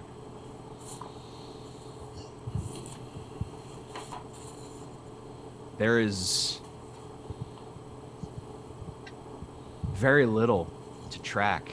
You do not find anything in the way of like wildlife, game trails, anything. You can't find anything to really gather your bearings. You know that you guys are in northern Thrandia. You have not crossed into Frostfeld. You haven't gone that far north, but you're in northern Thrandia and you have no clue where you are. And just as the day goes on, I'm starting to like grumble and just get I'm getting frustrated like with this because this is beyond anything that like I've never got. This has not ever happened. Right. So if anybody has anything kind of to get in quick on the sly, but there's a DC to hit here and it's not easy. I was gonna ask Draco if he kind of noticed she's hurt and nudge him in the back a bit and be like, anything you can do to help? You've been wandering this bog for a while. So you said it's nighttime, right, Tom? Right now it is, yeah. So is it a way that maybe I could see the star? If are the stars out? Like, can I see if like the North Star point? You know what I mean? Yeah. Someone say stars. Yeah. Little cartography going here. Is that what we're trying to do? Or a little astrology? Excuse me. We're trying to. All right. I'm a stars druid. What can I say? Yeah. Roll me a d20 and add your spellcasting modifier. All right. 20. Okay, and then you said my spell casting. Yeah. So that's going to be a 19 plus 4. So a 23. Okay. With that, you were able to kind of talk with Nat that night to get the possibility of a little bit of a better bearing. And Nat, the following morning, you'll be able to make that survival roll at advantage. Okay. Torin, how you trying to get some reading done that night? Yes, I am. Okay. I don't want to forget about you. So, what I'm going to say, buddy, to decide how well you did, D20. No. Forget that. Give me a wisdom check. Alrighty. Yes, I'm doing it differently each time. Can I help him with guidance? You sure can. Please You got it in do. before we roll. Because Add a D4, Cam. I mean, Torn. Well, Torin doesn't have dice, so yes. Oh. That's all right. all help is appreciated regardless of who it's going to. Wizard man's like, Oh, think Muhammad, that's a 17. And then plus the D4, Yeah. that's a dirty 20 right there. Okay. Draco coming in with the save. You are really pushing getting exhaustion, but you get 6 hours in, Okay. Okay. and you still get your night's rest. All right. worried, my friend. I know you're being studious, but don't hurt yourself. Nat, survival check with advantage because Okay. Draco's used the stars to kind of help guide your way. And can I give her guidance as well? Or Yeah. is that too much? Alright. It would have been the day the next day. You would have had it. Oh no, guidance is a cantrip for me. Oh, that's cantrip for you? Yeah, well then, yeah. Okay, Everybody gets so guidance. D4s for everybody. D4. D4 Oprah. Yeah, so basically, do your survival check at advantage, and whichever one you take, add a D4 to it. At the D4. Okay. So let's see. Ooh, that's probably one of my worst rolls. That was the first one was a 9. Okay. Okay. Second one's a little bit better. Is a 16 plus the D4. It's gonna be a dirty 20. Hey. Yeah. Third day Oh Oh no! of wandering. no. No. Fuck me.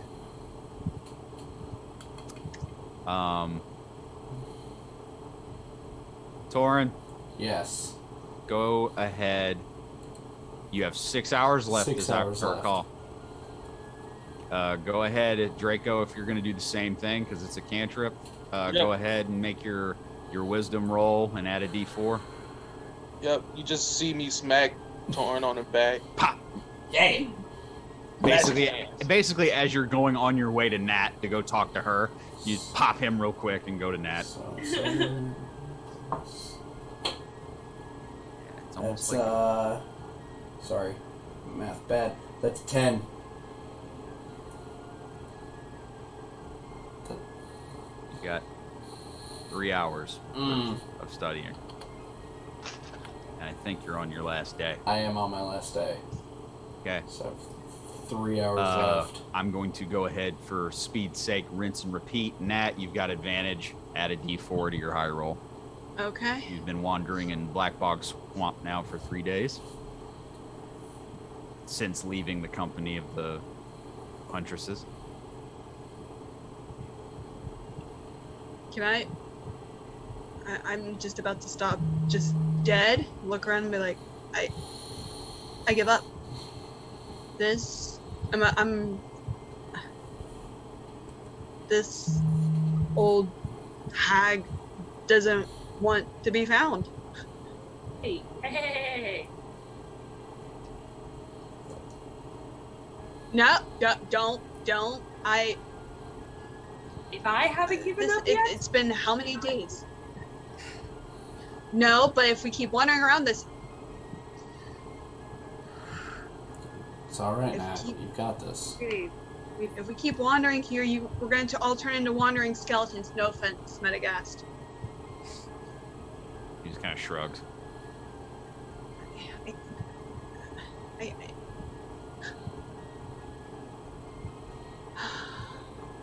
Make me a survival roll at advantage.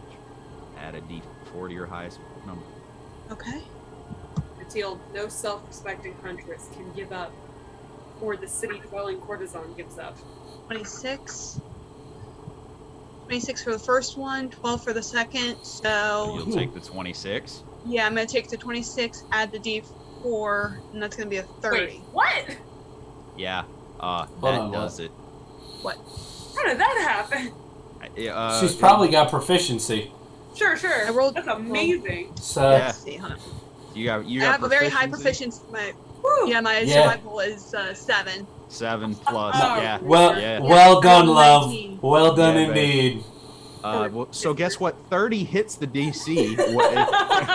It's well above it, actually. I would hope. Good. Good lord, I would hope.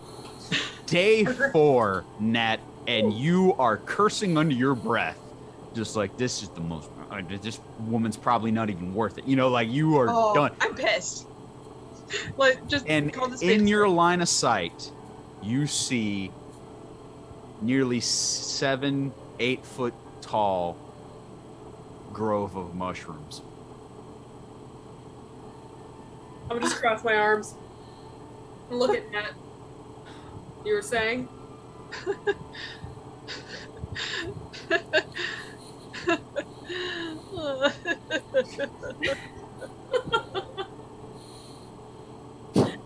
I kind of give you a side hug. That's what I thought. Oh, you're so worthless. I grab Nat by the You're face so- and kiss her. I knew you could do it. I'm not gonna lie, I had doubts. I will make your teeth with my teeth with your rib cage, I believed in the stars. and I will wear your spine as a necklace. All right, guys. So finally, finding the Whispering Grove, you start to head in. Nat, you're the first one to go through, and you go ahead and roll me a I tell you what, the whole party, roll me perception checks.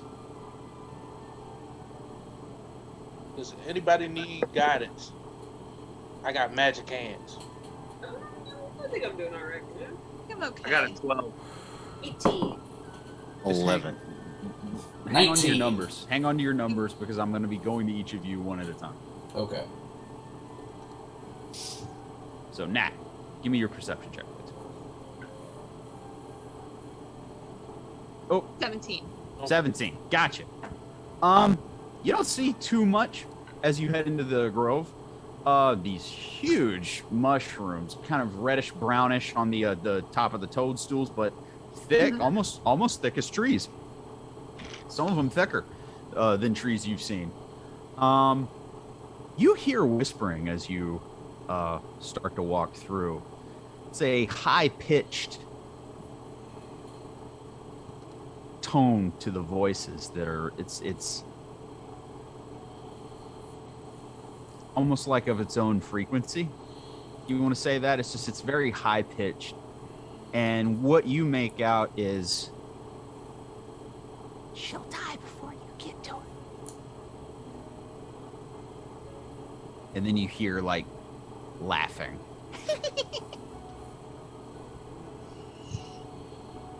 I hate kids.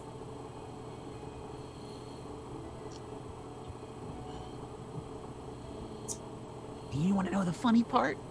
And you hear one of them answer back, "What? What's that?" "It's her fault."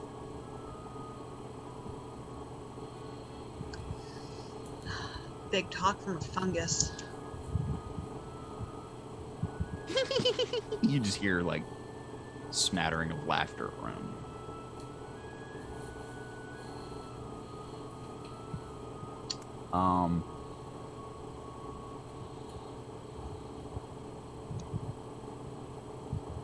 You don't see anything beyond that. But as you move forward, you are taunted every step of the way.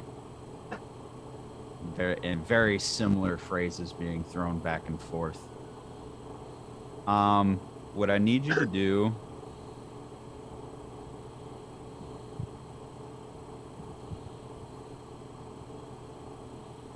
Sorry, I didn't have the spell that I needed up. That's my own fault. What I need you to do... Bam. Would you please...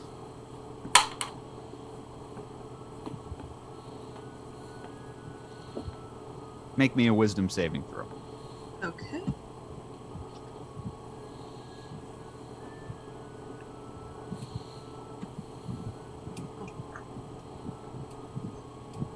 Dirty 20.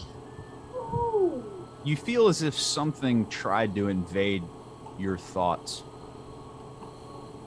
further, but you kind of block it out, and you kind of block out the taunting and just keep going forward. Torin, what was that perception check, buddy? 19.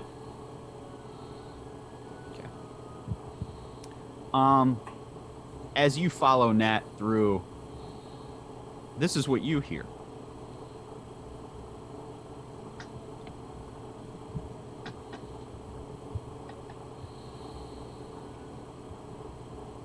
You are, without a doubt, the dumbest leader I've ever seen. Look at this one.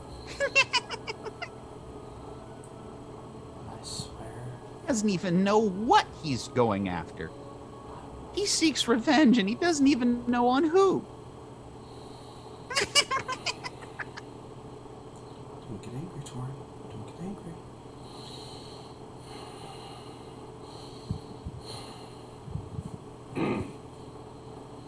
Don't get angry, Torin. Don't get angry.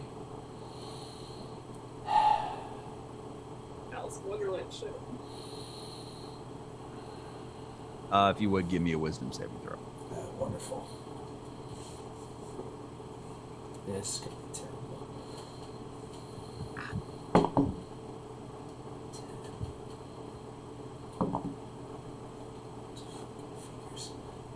11.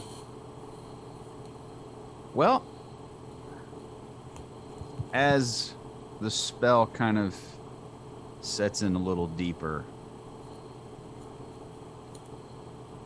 what's Torin's emotional state right now?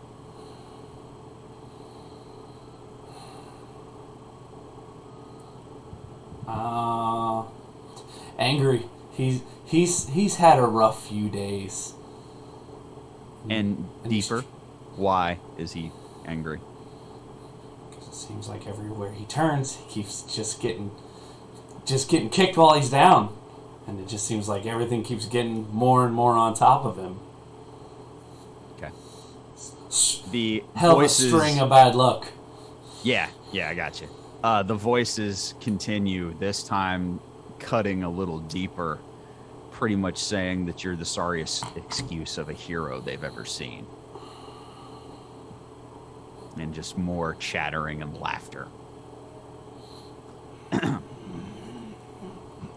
V, what was that perception check that you had? 18. 18? Here's what you hear.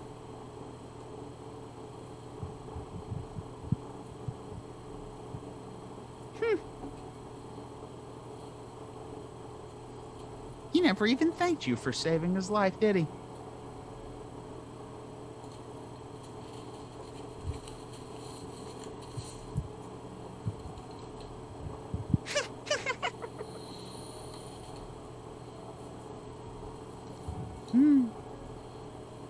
Maybe the reason that her sister's gone is because of you.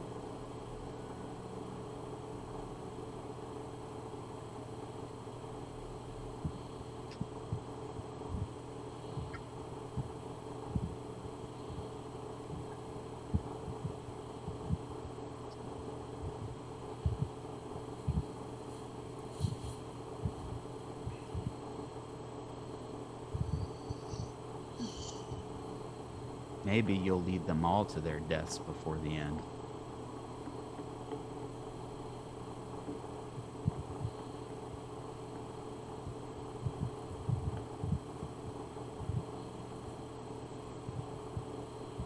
I think she's afraid to admit she actually cares about a few of them.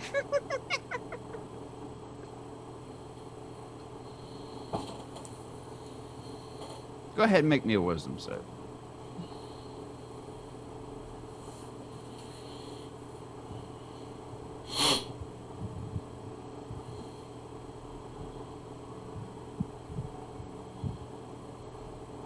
Wisdom saving throw? Yeah. 13. You feel as if something tried to dig deeper in it.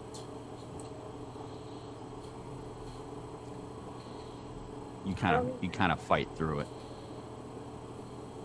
but you know that something or somebody was trying to dig into your psyche. Can I make a check to see if anyone else looks like they've been affected? I don't know if that would be a perception check or if that would be an insight. Yeah, you go ahead and for that let's make that a separate perception check. Okay. Just looking at, glancing around, see if anyone looks like they've been 19.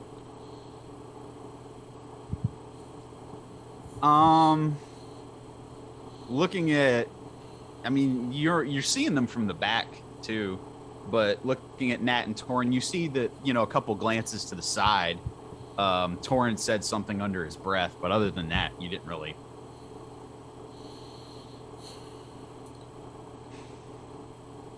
Pretty much of the same vein. These taunts continue though. Basically, just surface things, little jabs at you. Corellos. Hey, Perception, please. What was it? 11. 11. You hear the high-pitched laughter, and you hear a couple of them go back and forth. Ooh, this one. His end will be the worst of all. When he dies, there'll be several things fighting over what's left.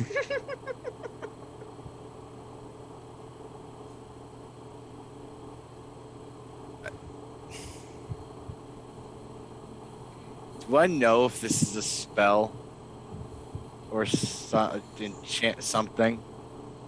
Roll me an Arcana check. Nat 20 plus 5 is 25. My dude, yes! You know of a spell that reads the surface thoughts of people that it's casted over. Oh. And it can be used to further effect to dig deeper into that person's psyche, if you so choose. And on that note, make me a wisdom saving throw. Huh. 19 plus 5 is 24. Yeah, no.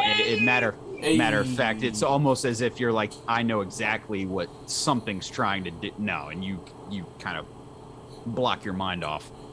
This is not the warlock you were looking for. Draco, what'd you get on that perception, buddy? 18. All right.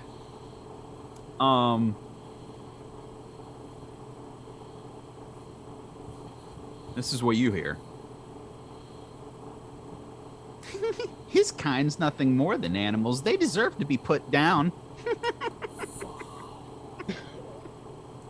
Fuck. I think it would be fitting if he ended up a trophy on some mercenary's wall. The mushrooms? These things are nasty. Roll me a wisdom saving throw, Draco. Draco rages.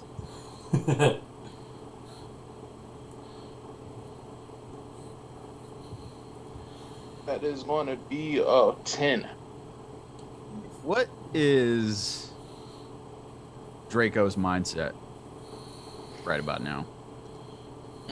I guess between a little disheveled, between running into the druid hunters, not knowing where or what happened to Lilith. Right.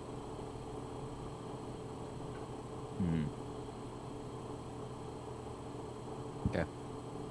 The taunts continue, but they get even a little more crueler than before. Pretty much saying that, wouldn't it be funny if they both ended up like rugs on a hunting lodge?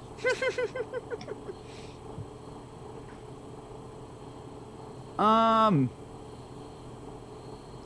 gonna do Taruk. Taruk, perception roll. The one I got, I'll just go with the one I got. It was 12. 12. Yeah. Here's what you hear. You guys don't get to hear what Metagast heard. No. Because each of you heard something different. Oh, Metagast heard. Nationalize. Look at this one. Are you sure that the tiefling will have the worst ending? I think this one will. What makes you say that? I don't know. I think this one's mouth will be his undoing.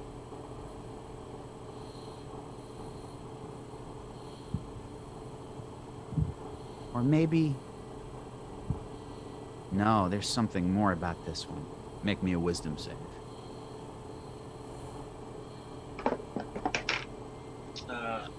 It's a 10. What if one day he wakes up after one of his trances with the blood of his friends all over his hands?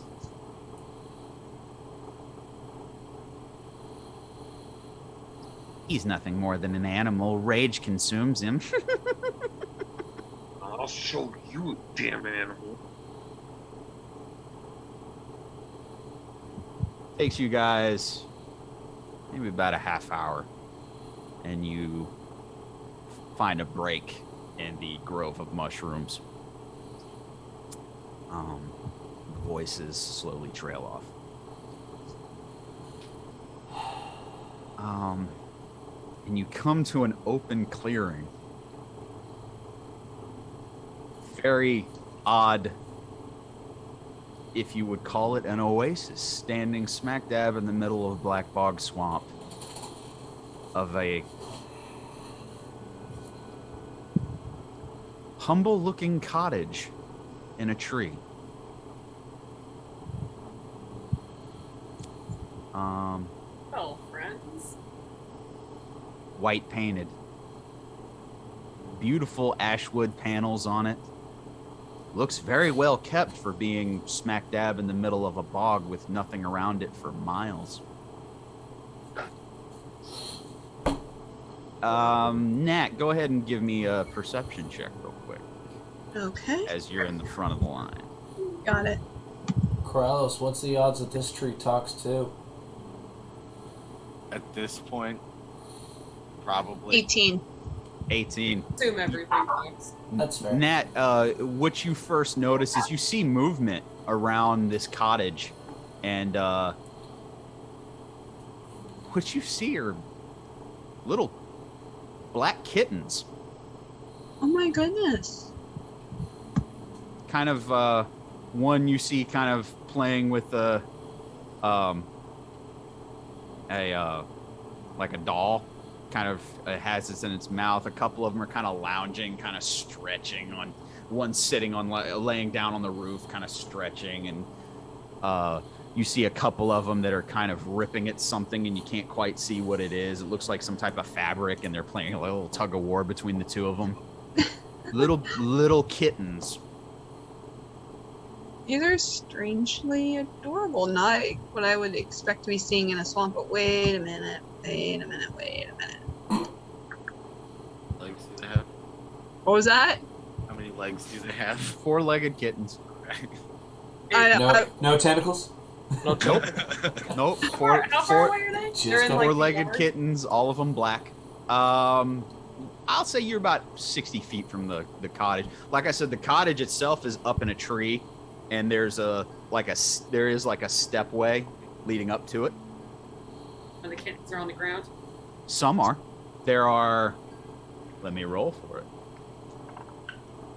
Look at Nat and Corrales specific. Well, no, look at Draco. Roughly, there's about. You start counting. There's about a dozen of them. Like I said, lounging. A couple of them on the roof of the cottage. A couple of them off, on the ground. Some of them, you see, kind of stretching. Like it's about a dozen kittens surrounding this cottage.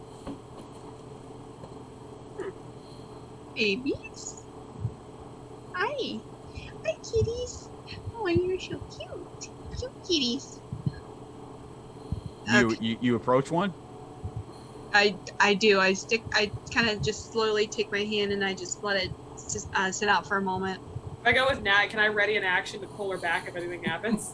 As you kind of give it a scrooch on the top of its head, you notice that you don't touch anything and something's off, and the illusion breaks. And as you and V stepped forward, the beautiful, warm cottage gives way to something that looks like it has stood here for eternity.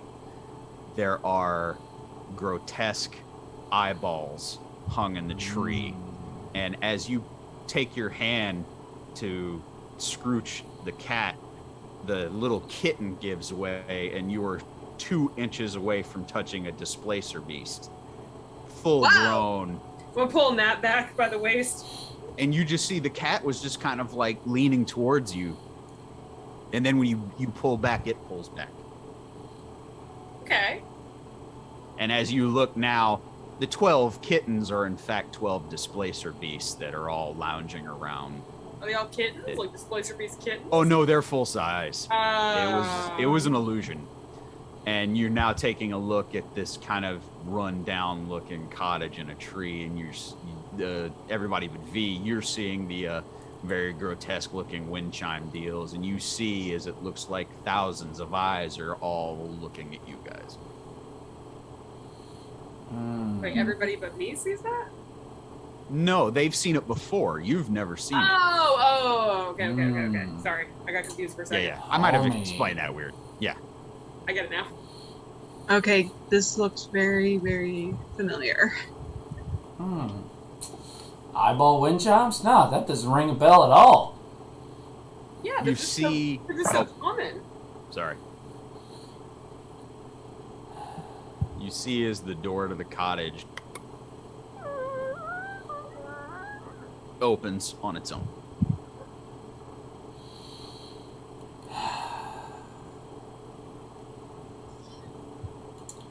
Wonderful. Because this is an ominous. Oh! Torin just like stops his feet for like a second. Poor. Okay. By the way, as you look at the 2 displacers that were playing tug of war, you now see that they're playing tug of war with a body. Oh. That's just precious. Adorned in black and red robes with a very familiar insignia of an eye Son on of a it. bitch. Oh. Okay. And you see is basically of the 2 of them, they take the front and the bottom of a torso and rip it in half. Well, that was Blackheart's happy. that was disgustingly therapeutic. Rook, you still have that. So if we wanted to loot the cultist corpse, would the Displacer Beast still be playing with it? They're eating it. They're eating it. Hey, Taruk, do you still have that body you jacked from the Druid Hunters? Taruk, you're muted, babe. It's in the bag of holding. Sam, could I roll an animal handling check to see if I can get them to go after the body instead of the cultist body? Well, Okay. This just got morbid. Let's do this. How high's your animal handling? Add a D4. That's her idea. Add a D4. Yeah. Let's see how this goes. Torin's just like... Torin's both disgusted and somewhat pleased. He's just like, ew. Well, actually, shit. Okay, so I see the eye. I recognize the cultist from the eye, right? Correct. Okay. I just wanted to make sure that Was the obvious thing. There's not even going to be a roll for that. Sure. Okay, I was just making sure. Yeah, kind of. I'm gonna get like the. It was in pieces, right? The body that you had, Taruk. I don't not. What's No, the last it body? It's just a whole ass person. It was the whole ass body. It's And basically bodies don't just- keep in bags of holding for days on. And it is rank. It is decomposing. It is bad. It is mushy. I'm gonna look at. I'm gonna have him lay it down and kind of like get the cat's attention. Be like, "Hey, there it is." B, I was saving that. Was that body. animal handling check, by the way? I didn't catch the number. 24. 24. You see as 2 of them pounce down from the roof, Hey! and they get very low. Uh-oh. And it's like a low. It's a predatory, like crouching stance as they I'm are kinda- observing you. Make myself small. Kind of like, hey, come here, and like kind of try to get them to look at the body, like dangle something over it, like, hey, yum, yummy rotting corpse. Ooh, Hey, what are you doing with that body? I'm saving it. it's done. Let them eat it. And as you say that, one of them jumps and gets like right in within melee range of you and lets out like what I can assume is what I can explain is like almost like a jaguar, like that high pitched roar, like right in your face. As you do that, it's the illusion, and the real one has already gone forward and snatched the body and started dragging it back towards the that cottage. Hey, great. Can we loot the other corpse? No, the other two are still playing with it. Damn it! All right. Well, I'm not trying my luck twice. I tried. I wanted to see if the cultist corpse had anything on it, but I'm not risking that a second time. Over this, you hear a raised voice come and reverberate through what feels like the entire swamp. Come in. We mustn't lurk outside doorways. It's rude. It's not funny, Corellos. No. Friends. Hey, I was Yeah. hoping that it was you. I didn't like the sound of that voice. Yes. Can you say my name? I think we should just go in then. I'll go in first. Guess we're the flies. Go see Okay. the spider. At I'll this follow point, I the two. have a choice.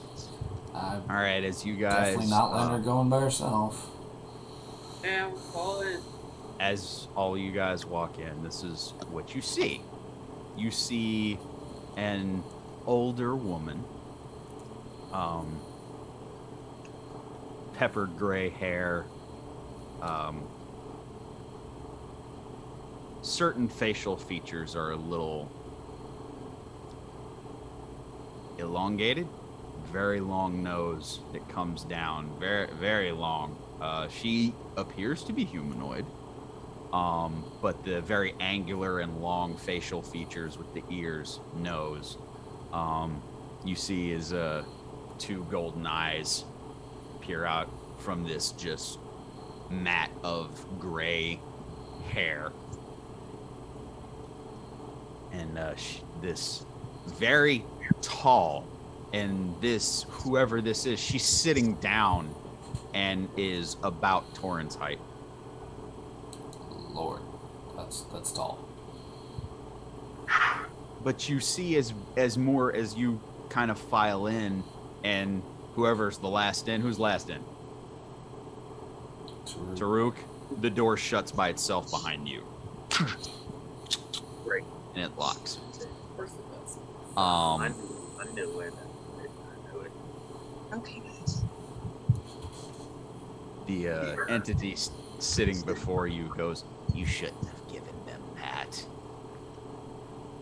I try to keep them on a fairly balanced diet." Sorry, it was terribly rude of us. They just looked like they deserved a treat. And she actually, and you see as she pulls something out from under the table, and it is in fact a displacer kitten. As she goes, "Now shoot, and she kind of Is it kinda shoos it cute? a little bit in a disturbing way. Well, my black heart's happy. Anyway, Throw a kitten with tentacles. shut up. One. Baby tentacles. Baby tentacles. Yeah, Baby tentacles! there we go. Like a damn- Yeah, it's cute for being a very, very creepy looking cat-like beast. Cthulhu cat. But she regards all of you. Welcome. I apologize. I only have so much sitting room. I don't have guests very often. Please, how rude of me. Some of you will have to stand.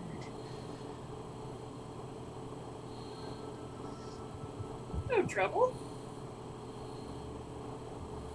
What brings you out this far? Who's taking point on this? You are the one they call the provider?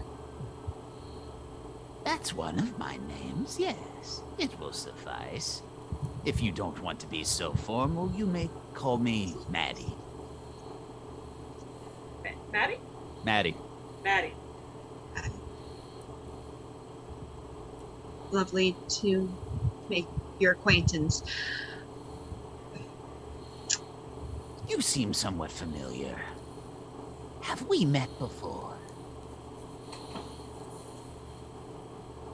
Not myself directly, but you have. Forgive me, I am getting on in years. Some faces start to blend together, you see. It's quite all right. You have actually met my sister.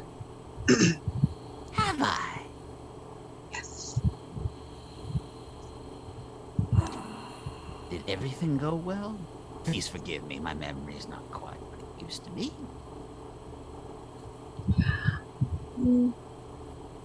Not quite. And that's the reason why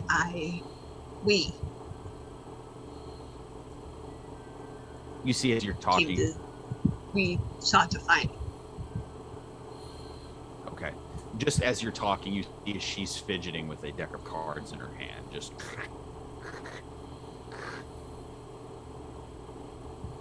Can I make out anything about the cards? Yeah, roll perception. Continue now.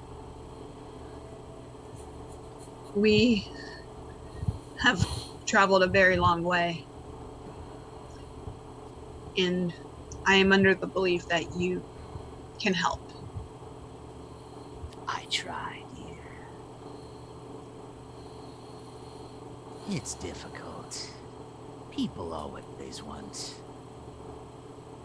divine help or arcane help. There's always some malevolence that bothers the common folk, and if they can find me, sometimes I offer assistance. Is that what the cards are for? Partially. 16. Difficult. They are not a normal deck of playing cards. You get that much. They are similar to the tarot cards that you're working on, but they're not tarot cards.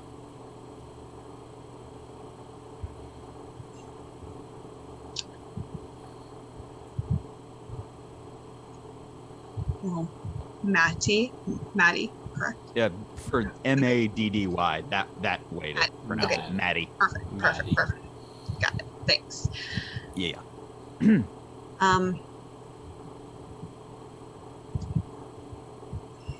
Long story short, on my end, my sister was abducted by a Rakshasa. Oh.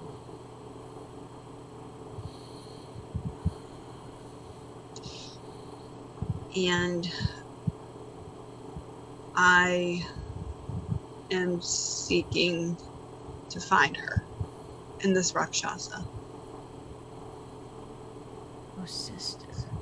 You claim she came here before? Yes. Why did she seek me?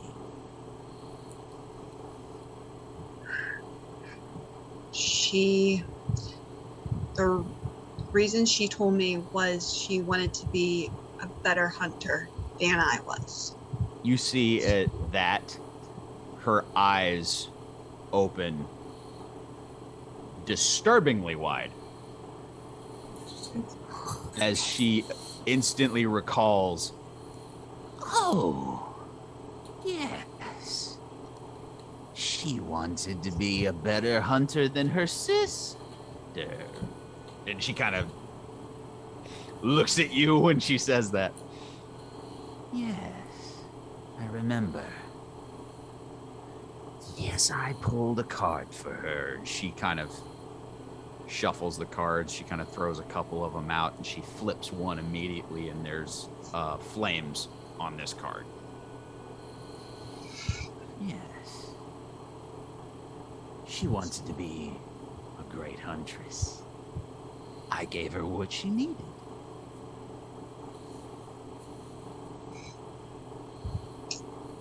You lived up to your reputation, in this case, a little too well, because Give her something great to hunt. That was the whole idea. You see, no one becomes great at anything without something to challenge them. Can I inside her? She kind of. Sure. She doesn't seem like she's being like she's toying. She's just like toying with us. She's just kind of talking. We'll see how you roll. Yeah, I was gonna say that's kind of what I'm looking to find out. 16. Difficult. You don't detect an open lie per se. What she's saying is true.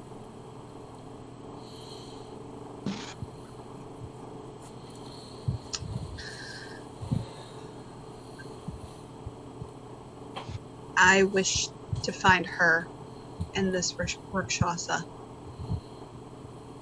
My. Think carefully. I don't give anyone what they want. I can only provide for what they need. Like her voice drops 12 octaves and her smile goes to Grinch-like proportions across her face.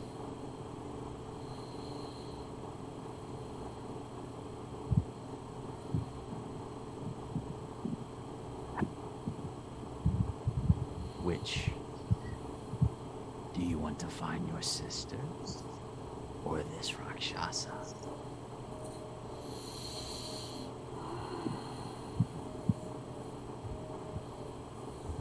Assuming we find one, we find the other. Depends on that. Both of That's us not to necessarily the assume. way it's gonna work. My sister alive. That I can't promise. That is not within my realm. Your sister's, well-being is in the hands of the entity you seek, not mine. I can direct you. I'm gonna point out to Nat, Rakshasa's probably gonna find us one way or the other. Finding Isla is really the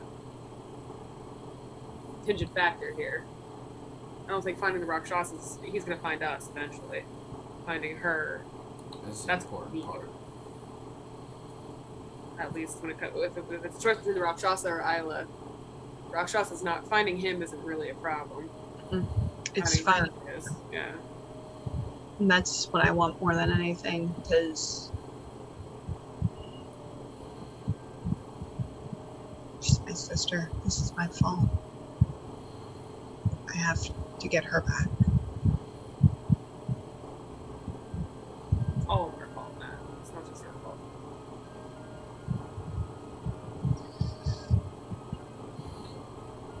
Nat, when you say it's your fault, Torn, visibly shaken, steps back towards like Taruk, like from the front of the pack to back behind everyone, not saying a word.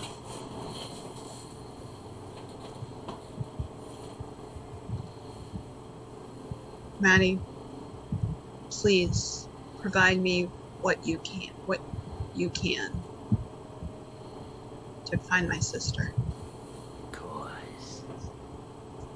My lot in life is that I actually do want to help.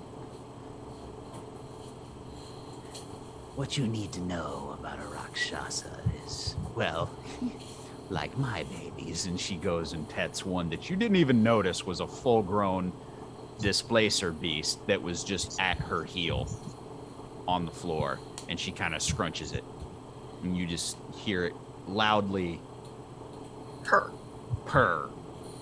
if you've ever heard a displacer beast purr. Purr sounds like a Mustang engine. Let your imagination run wild with that one.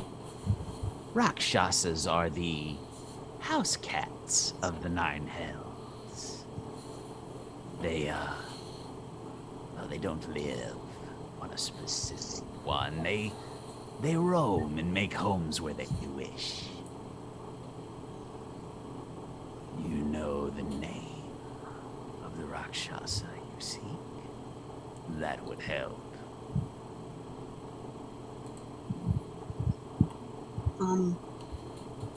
Yes, that's his actual name. Regus. You see her hand kind of swipe, and you see a pale green arcane energy starts swirling around, and she just whispers the name, and what you see is the best way I can describe it is it almost looks like an arcane representation of a solar system, kind of like how you see the different planets orbiting each other. But there's something off. It's not the solar system. It's different levels of hell. And you just see her moving her hand. No, not there. Ooh, not that one. No.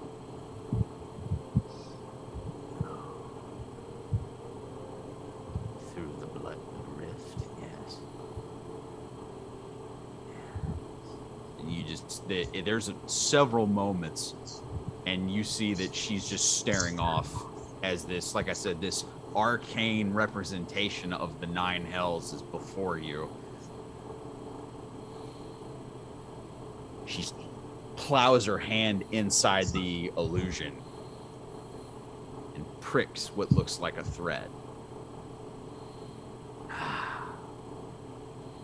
There he is. And she, to you, Nat, Come closer. and as you lean forward, just touches the center of your forehead. And you are rushed with about 30 different images that just flash before you, and you see you can't even put all of it together, but you see places, entities, horrible looking demons and fiends. You see an entity that's rolling a boulder uphill, and then you see is right when he gets to the top, the boulder he loses his strength, and the boulder gives way and rolls back down. Your images keep flashing through you, and you see what looks like spiders, but they're not complete spiders. They're demon-like shadow figures with spider-like legs, and you see as they're tearing what looks like, you could call it a body, but it's some disembodied thing, and they're just ripping it to pieces in a web. You keep it, all of it just rushes, and you black out for a moment because it's too much knowledge and too much information. I'm just trying to catch her if she falls. Oh, sorry. That can happen. It's gonna take you a minute to put all that together. I gave you a lot. Nat, you okay? Yeah, it's just for a moment. Okay. Yeah, she's not dead. No, she's just, there was a moment of a blackout, and then Right. you come back out of it. I'm sorry. That's what I was explaining to you. It's not like, Right. Sorry, that was a bit much, and it's gonna take your mind a while to sift through that knowledge. Give it a day or two. The images should start to make sense.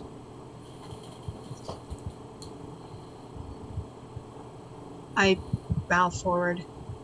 Thank you. And just very slowly, I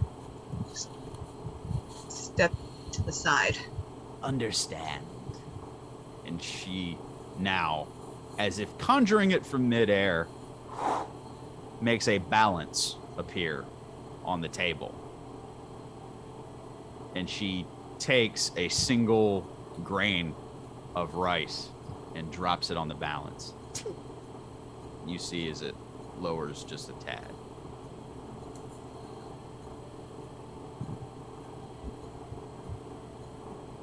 Nothing's for free here.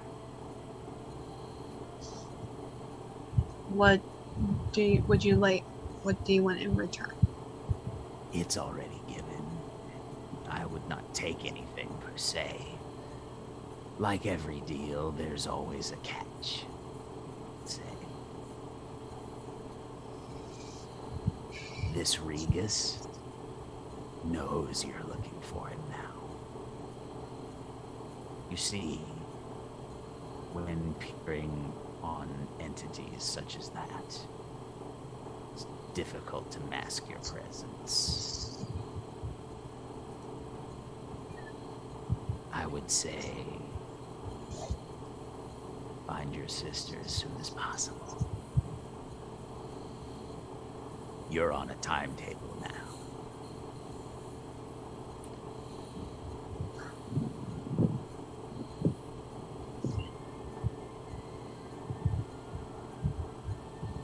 There, that wasn't so painful, now was it? No. You see she kind of nods at you, Nat, and kind of looks at the rest of you. Anything else?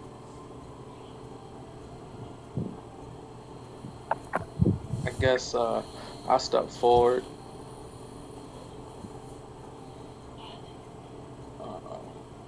I'll bow and kneel in front of her and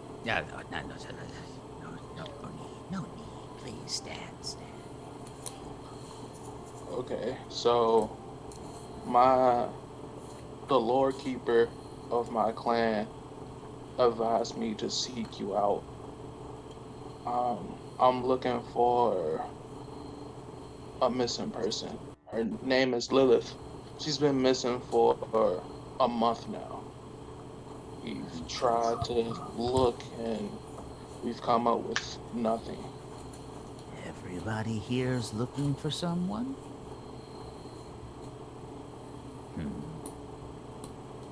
Very well. Yours is a little simpler. No great sight is required. Personally, I would consider it a favor if you got that trash off my lawn. The one you seek is being held captive by a group of mercenaries.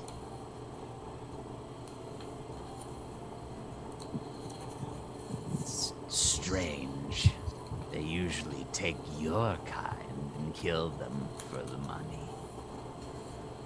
Yet they're starting to take prisoners now. Curious, is it not? It is. Can you tell me where she's being held? And by who?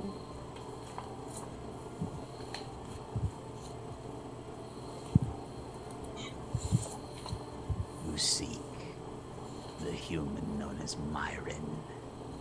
He seems to be in charge of this group of hunters. You'll find him.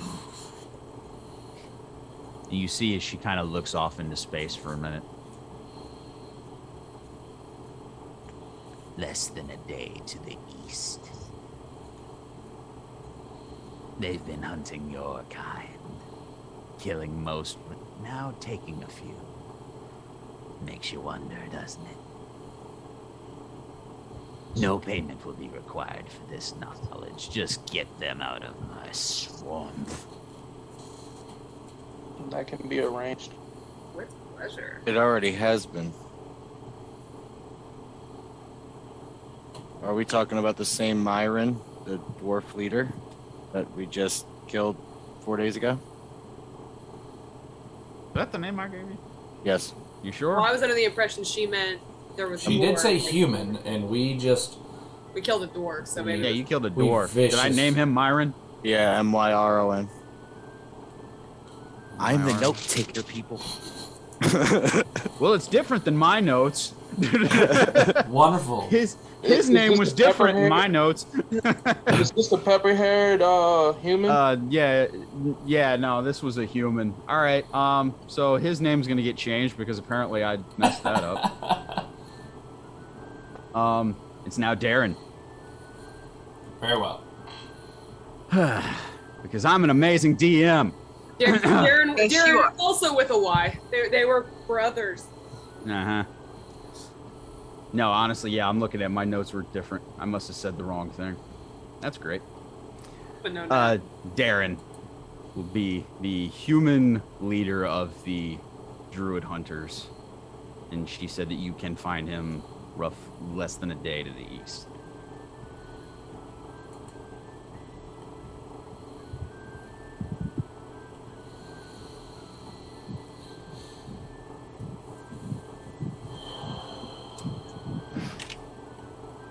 I'm watching Metagast. Well, I'm a little hopeful because he hasn't said anything yet, but I'm watching Metagast. Like, He's stayed still and quiet the entire time.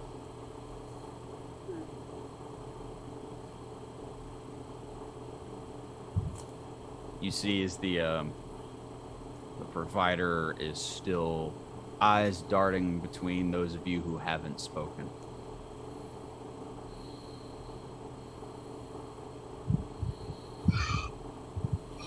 She looks at Taruk, then over at Corrales. She kind of, Corrales, her eyes sit on you for a moment as if studying you.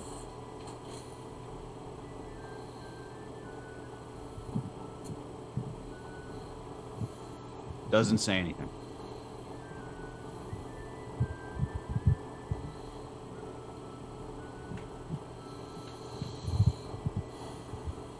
Well, this is an uncommon. Have anything that you need?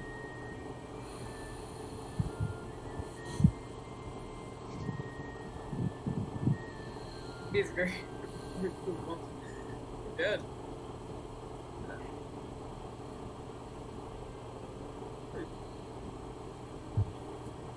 I think Taruk's saying something, but he's muted. Yeah, Tim. That makes sense. I was like, quiet. Corrales, V, nothing. Tori, Not a single thing. I'm a very content woman. Come back to me on that one, Taruk. Looks like you all have something on your mind. alright, well. V, while you're, why don't you give me a perception check, just for fun, for funsies. For funsies. For shiggles. Taruk. Probably dumb, but You see as her very long fingers all come into like this little power triangle as she waits.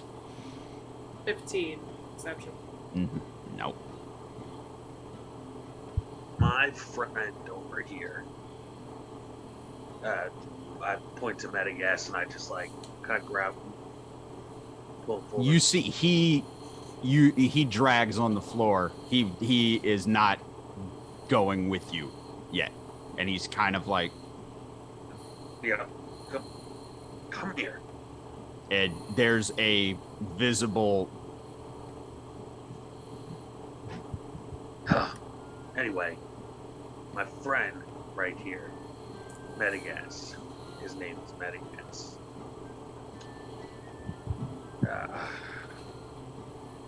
I made a promise to him that I'd help him figure out who he is. I'm probably being stupid right now. Which Yes, is what? you are. He cuts in.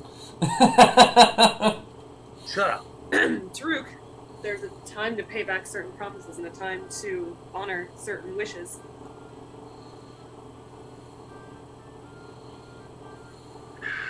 Ask questions for yourself, not me.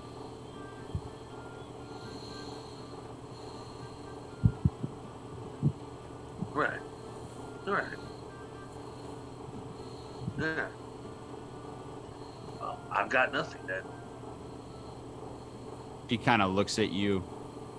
You sure?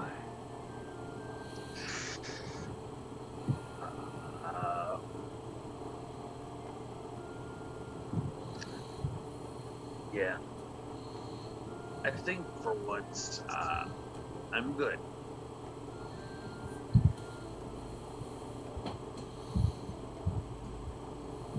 This need not be so painful.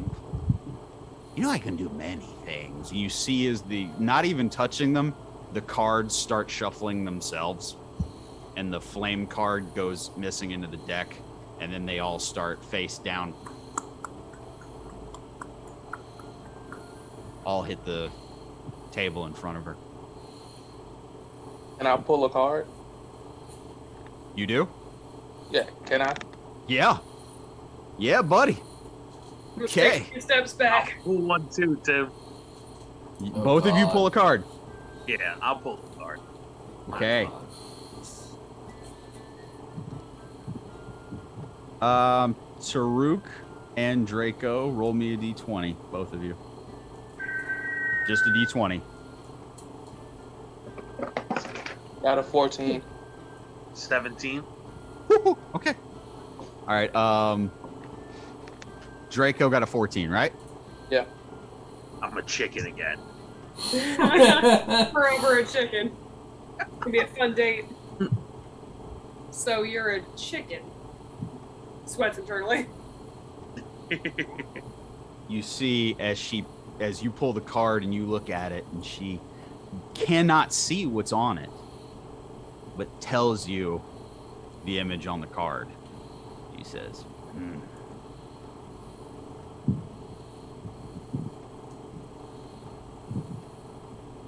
Appears someone is looking out for you, yes? You have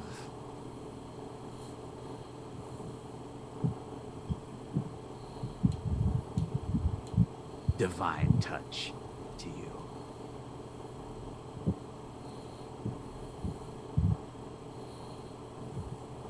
and you see as the card that you're holding changes from a card and it hardens to a stone.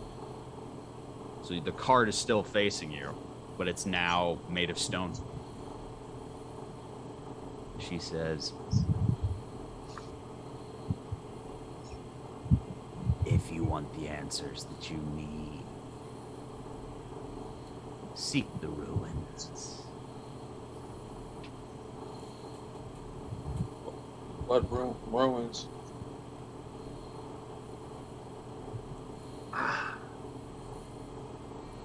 I was talking to Taruk. Oh. Yeah. Oh shit. Well, oh my bad. Yeah. Taruk, she's Seek the ruins. Your answers that you look for. If you want the trail, start there. and the card in your hand slowly starts to crumble. The actual stone card starts crumbling into little pebbles until it's just dust in your hand, and it blows away. You feel a wave of arcane energy go over you. On your character sheet, I want you to write down that you have a -3 to saving throws for petrification. No. Oh.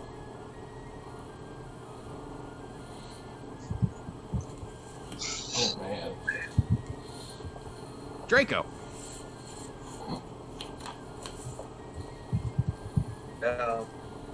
Taruk's gonna go outside after it crumbles. The door, by the way, the door opens for you as you head out, and it closes when you leave. Yeah, just before I go out, I look at her. I look over at Metagas and V, and I look back at my hand with some dust on it, and I just walk right. Metagast is visibly shaking. His hand is clenched, and it's shaking. I grab it. I grab his hand. Will he let me hold it, or? Yeah. If you grab it, it's still shaking, but yeah. What you see, Draco, is a card, and she says, "The 2 face masks." And you basically, it's very similar to, you ever seen like the actors' masks of one of the happy face and one of the drama masks, The comedy and drama. kind of like the comedy and drama masks, kind of very similar to that. And the card,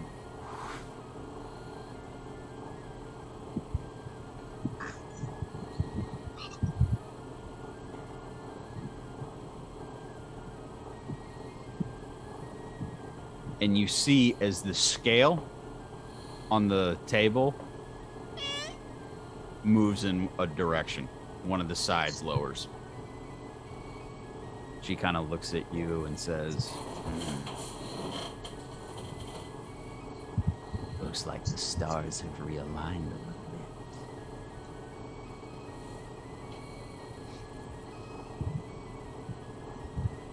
I would be very wary if I were you.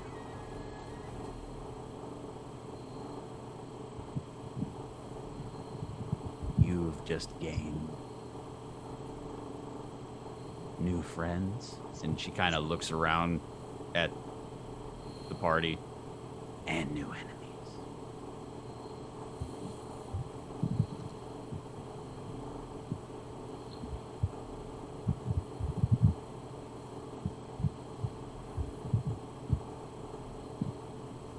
Does anybody else have any?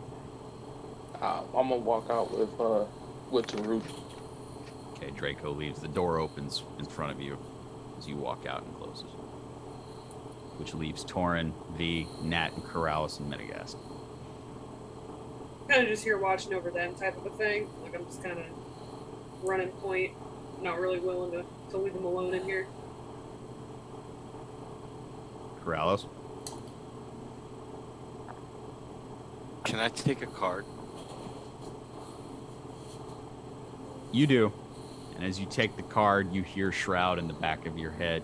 Oh, this is a good idea. Roll me a d20. Why is Shroud kind of one of my favorite characters?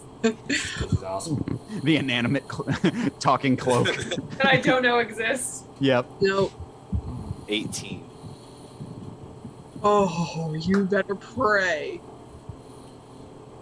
Can To you whatever. be- to whatever patron you're gonna sell yourself to this time. Patron number. Oh no! I like that Oh face. no! No! No! No, No! no, no, no, No! No! No! No, no! Oh, No, no. Oh god, I don't like this. I'm don't like fucking this. terrified.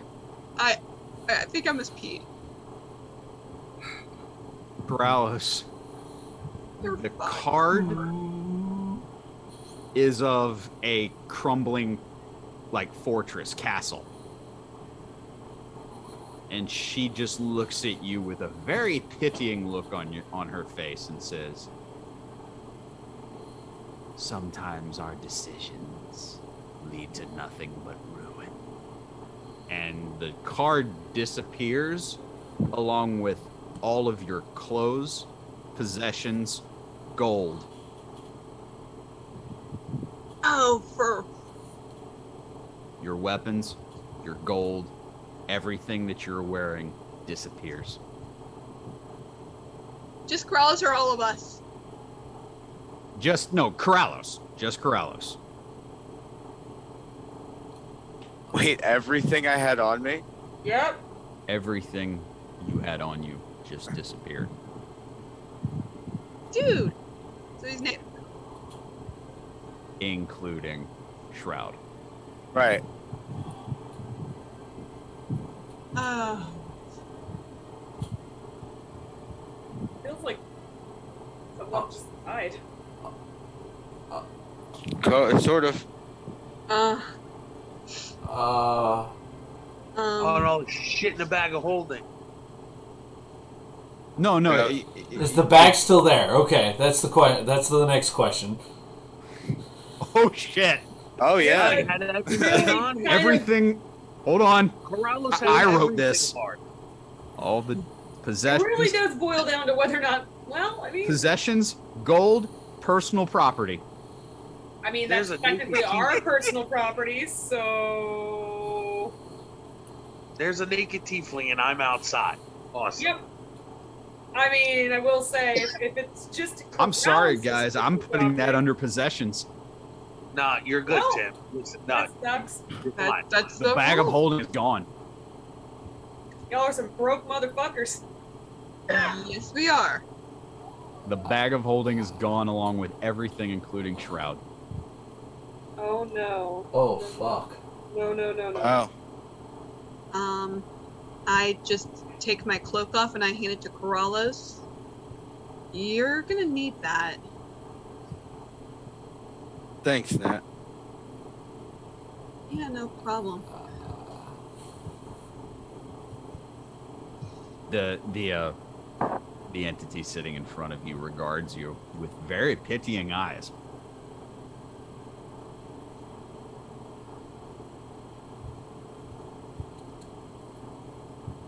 I'm just gonna sit down. Why don't you go wait outside?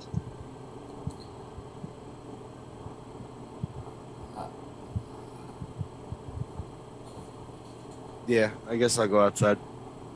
Okay. The door opens and Corrales walks out. I'll get to you guys outside in a minute. That leaves Nat, Torin, V, and Minagast. Torin? Well, now I'm even more fucking terrified. I was already scared for what I was about to do. Did your Grab fate, a card. Say that again, V? Choose your fate. Grab a card. Hopefully. I'm not touching that fucking deck. Stan, what just happened to me? You gonna tell him to grab a card? YOLO. Okay. I'm kind of scared to like be vocal in front of. I don't want to be rude, but like I'm gonna kind of clear my throat from the back. Hmm. I believe we've already gotten more than we came for. Perhaps take heed of the hospitality and leave while we're ahead.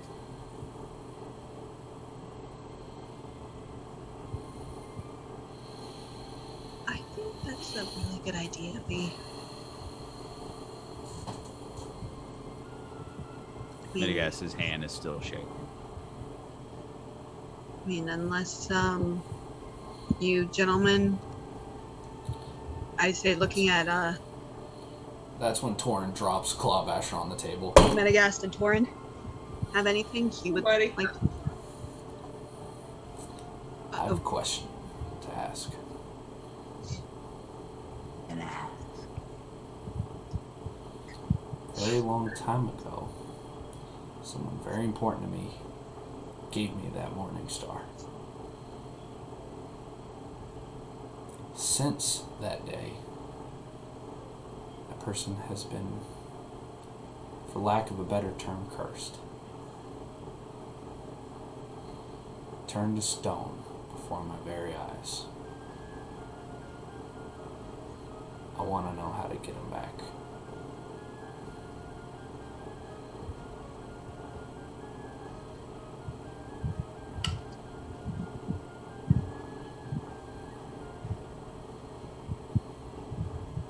Without blinking, Your home is is lost. Yes. Those who are petrified, there's a window of reviving them, bringing them back. The longer you go without treating it, the more difficult it is to revive. And only the most powerful magics can do that.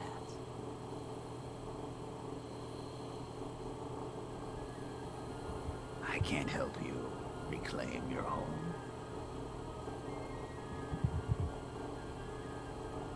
What I can is help you save everything else.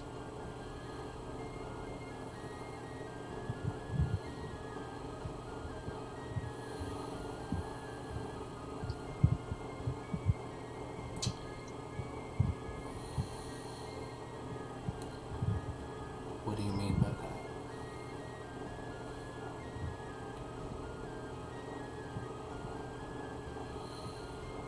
You see, as even she looks a little nervous at something. There's a little bit of an eye shift in her and a demeanor change. Torin goes from like self-righteous anger to like okay. Go ahead. You'll get answers. Probably sooner than you wish. You may not like them when you do get them. But something is rising. This feels like it did before. The Brotherhood is not to be trifled with, and you lot have made enemies of them.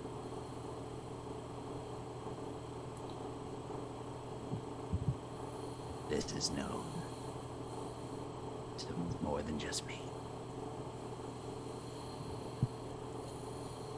As it pertains to you personally, I'm the one called S.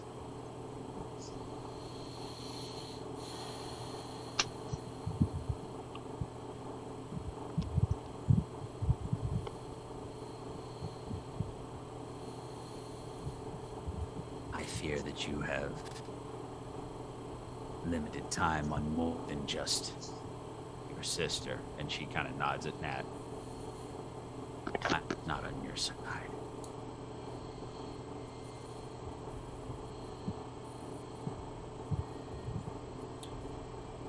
And not even my power will be able to hold back what comes.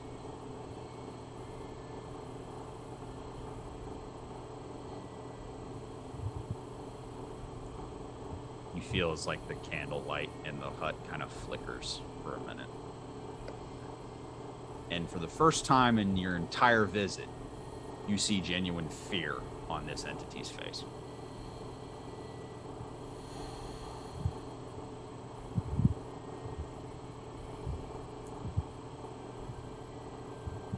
Torin grabs Club Asher. Both in fear and in anger, his hand shaking, picks it up.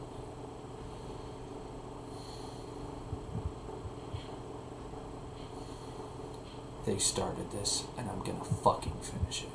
And he storms out. Leaving V, Nat, and Metagast.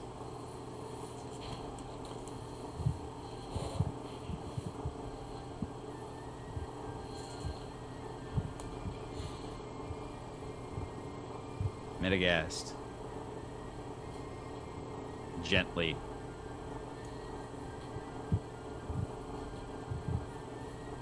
Alright, at least he goes it this time. Holy shit. and that's it, kids. Cut off right there. Next time. Next time on Dragon Ball Z. No.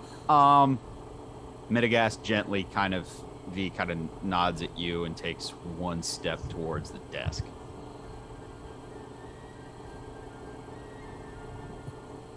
and he takes one hand and covers a card on the desk.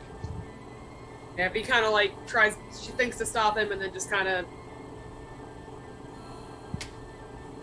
And for the first time, this entity kind of looks at him very scrutinizing, almost as if she didn't even realize there was an undead in her home.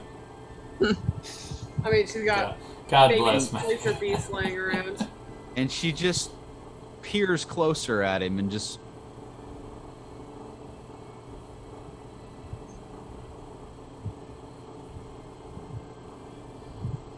Have we met before? And Metagast just looks at her and goes, "That's what I'm here to find out."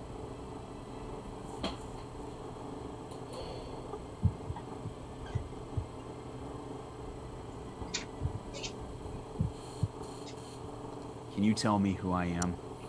Or at the very least, who I used to be?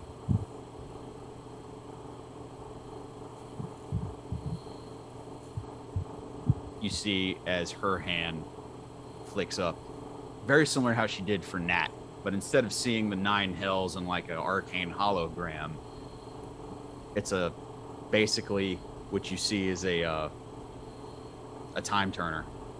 You see as the hourglass turns and the sand starts running.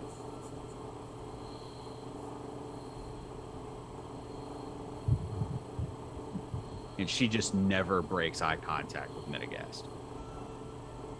And you see as the sand in this arcane, basically this lime green colored arcane hourglass, as the imaginary sand is running through, you start to see an outline across Metagast.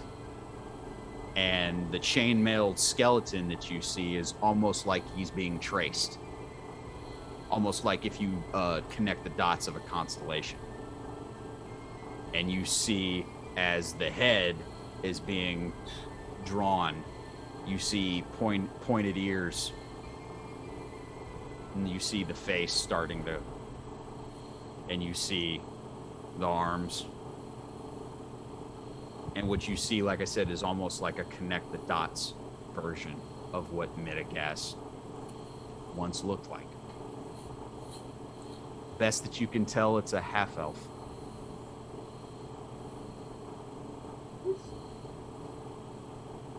And the sand is still running. And as she keeps staring at him, there's a sign of recognition in her eyes. And she says,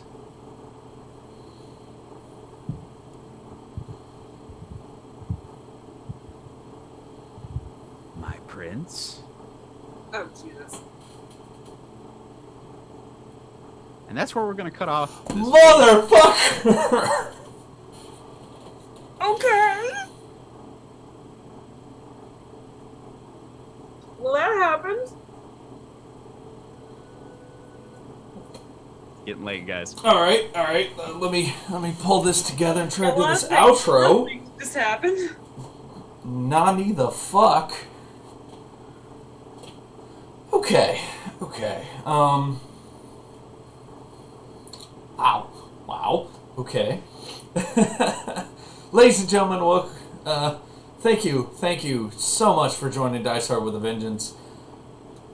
There's a lot going on, and y'all don't want to miss next week, because hopefully we're going to get some answers. Because I don't know what the hell is going on anymore.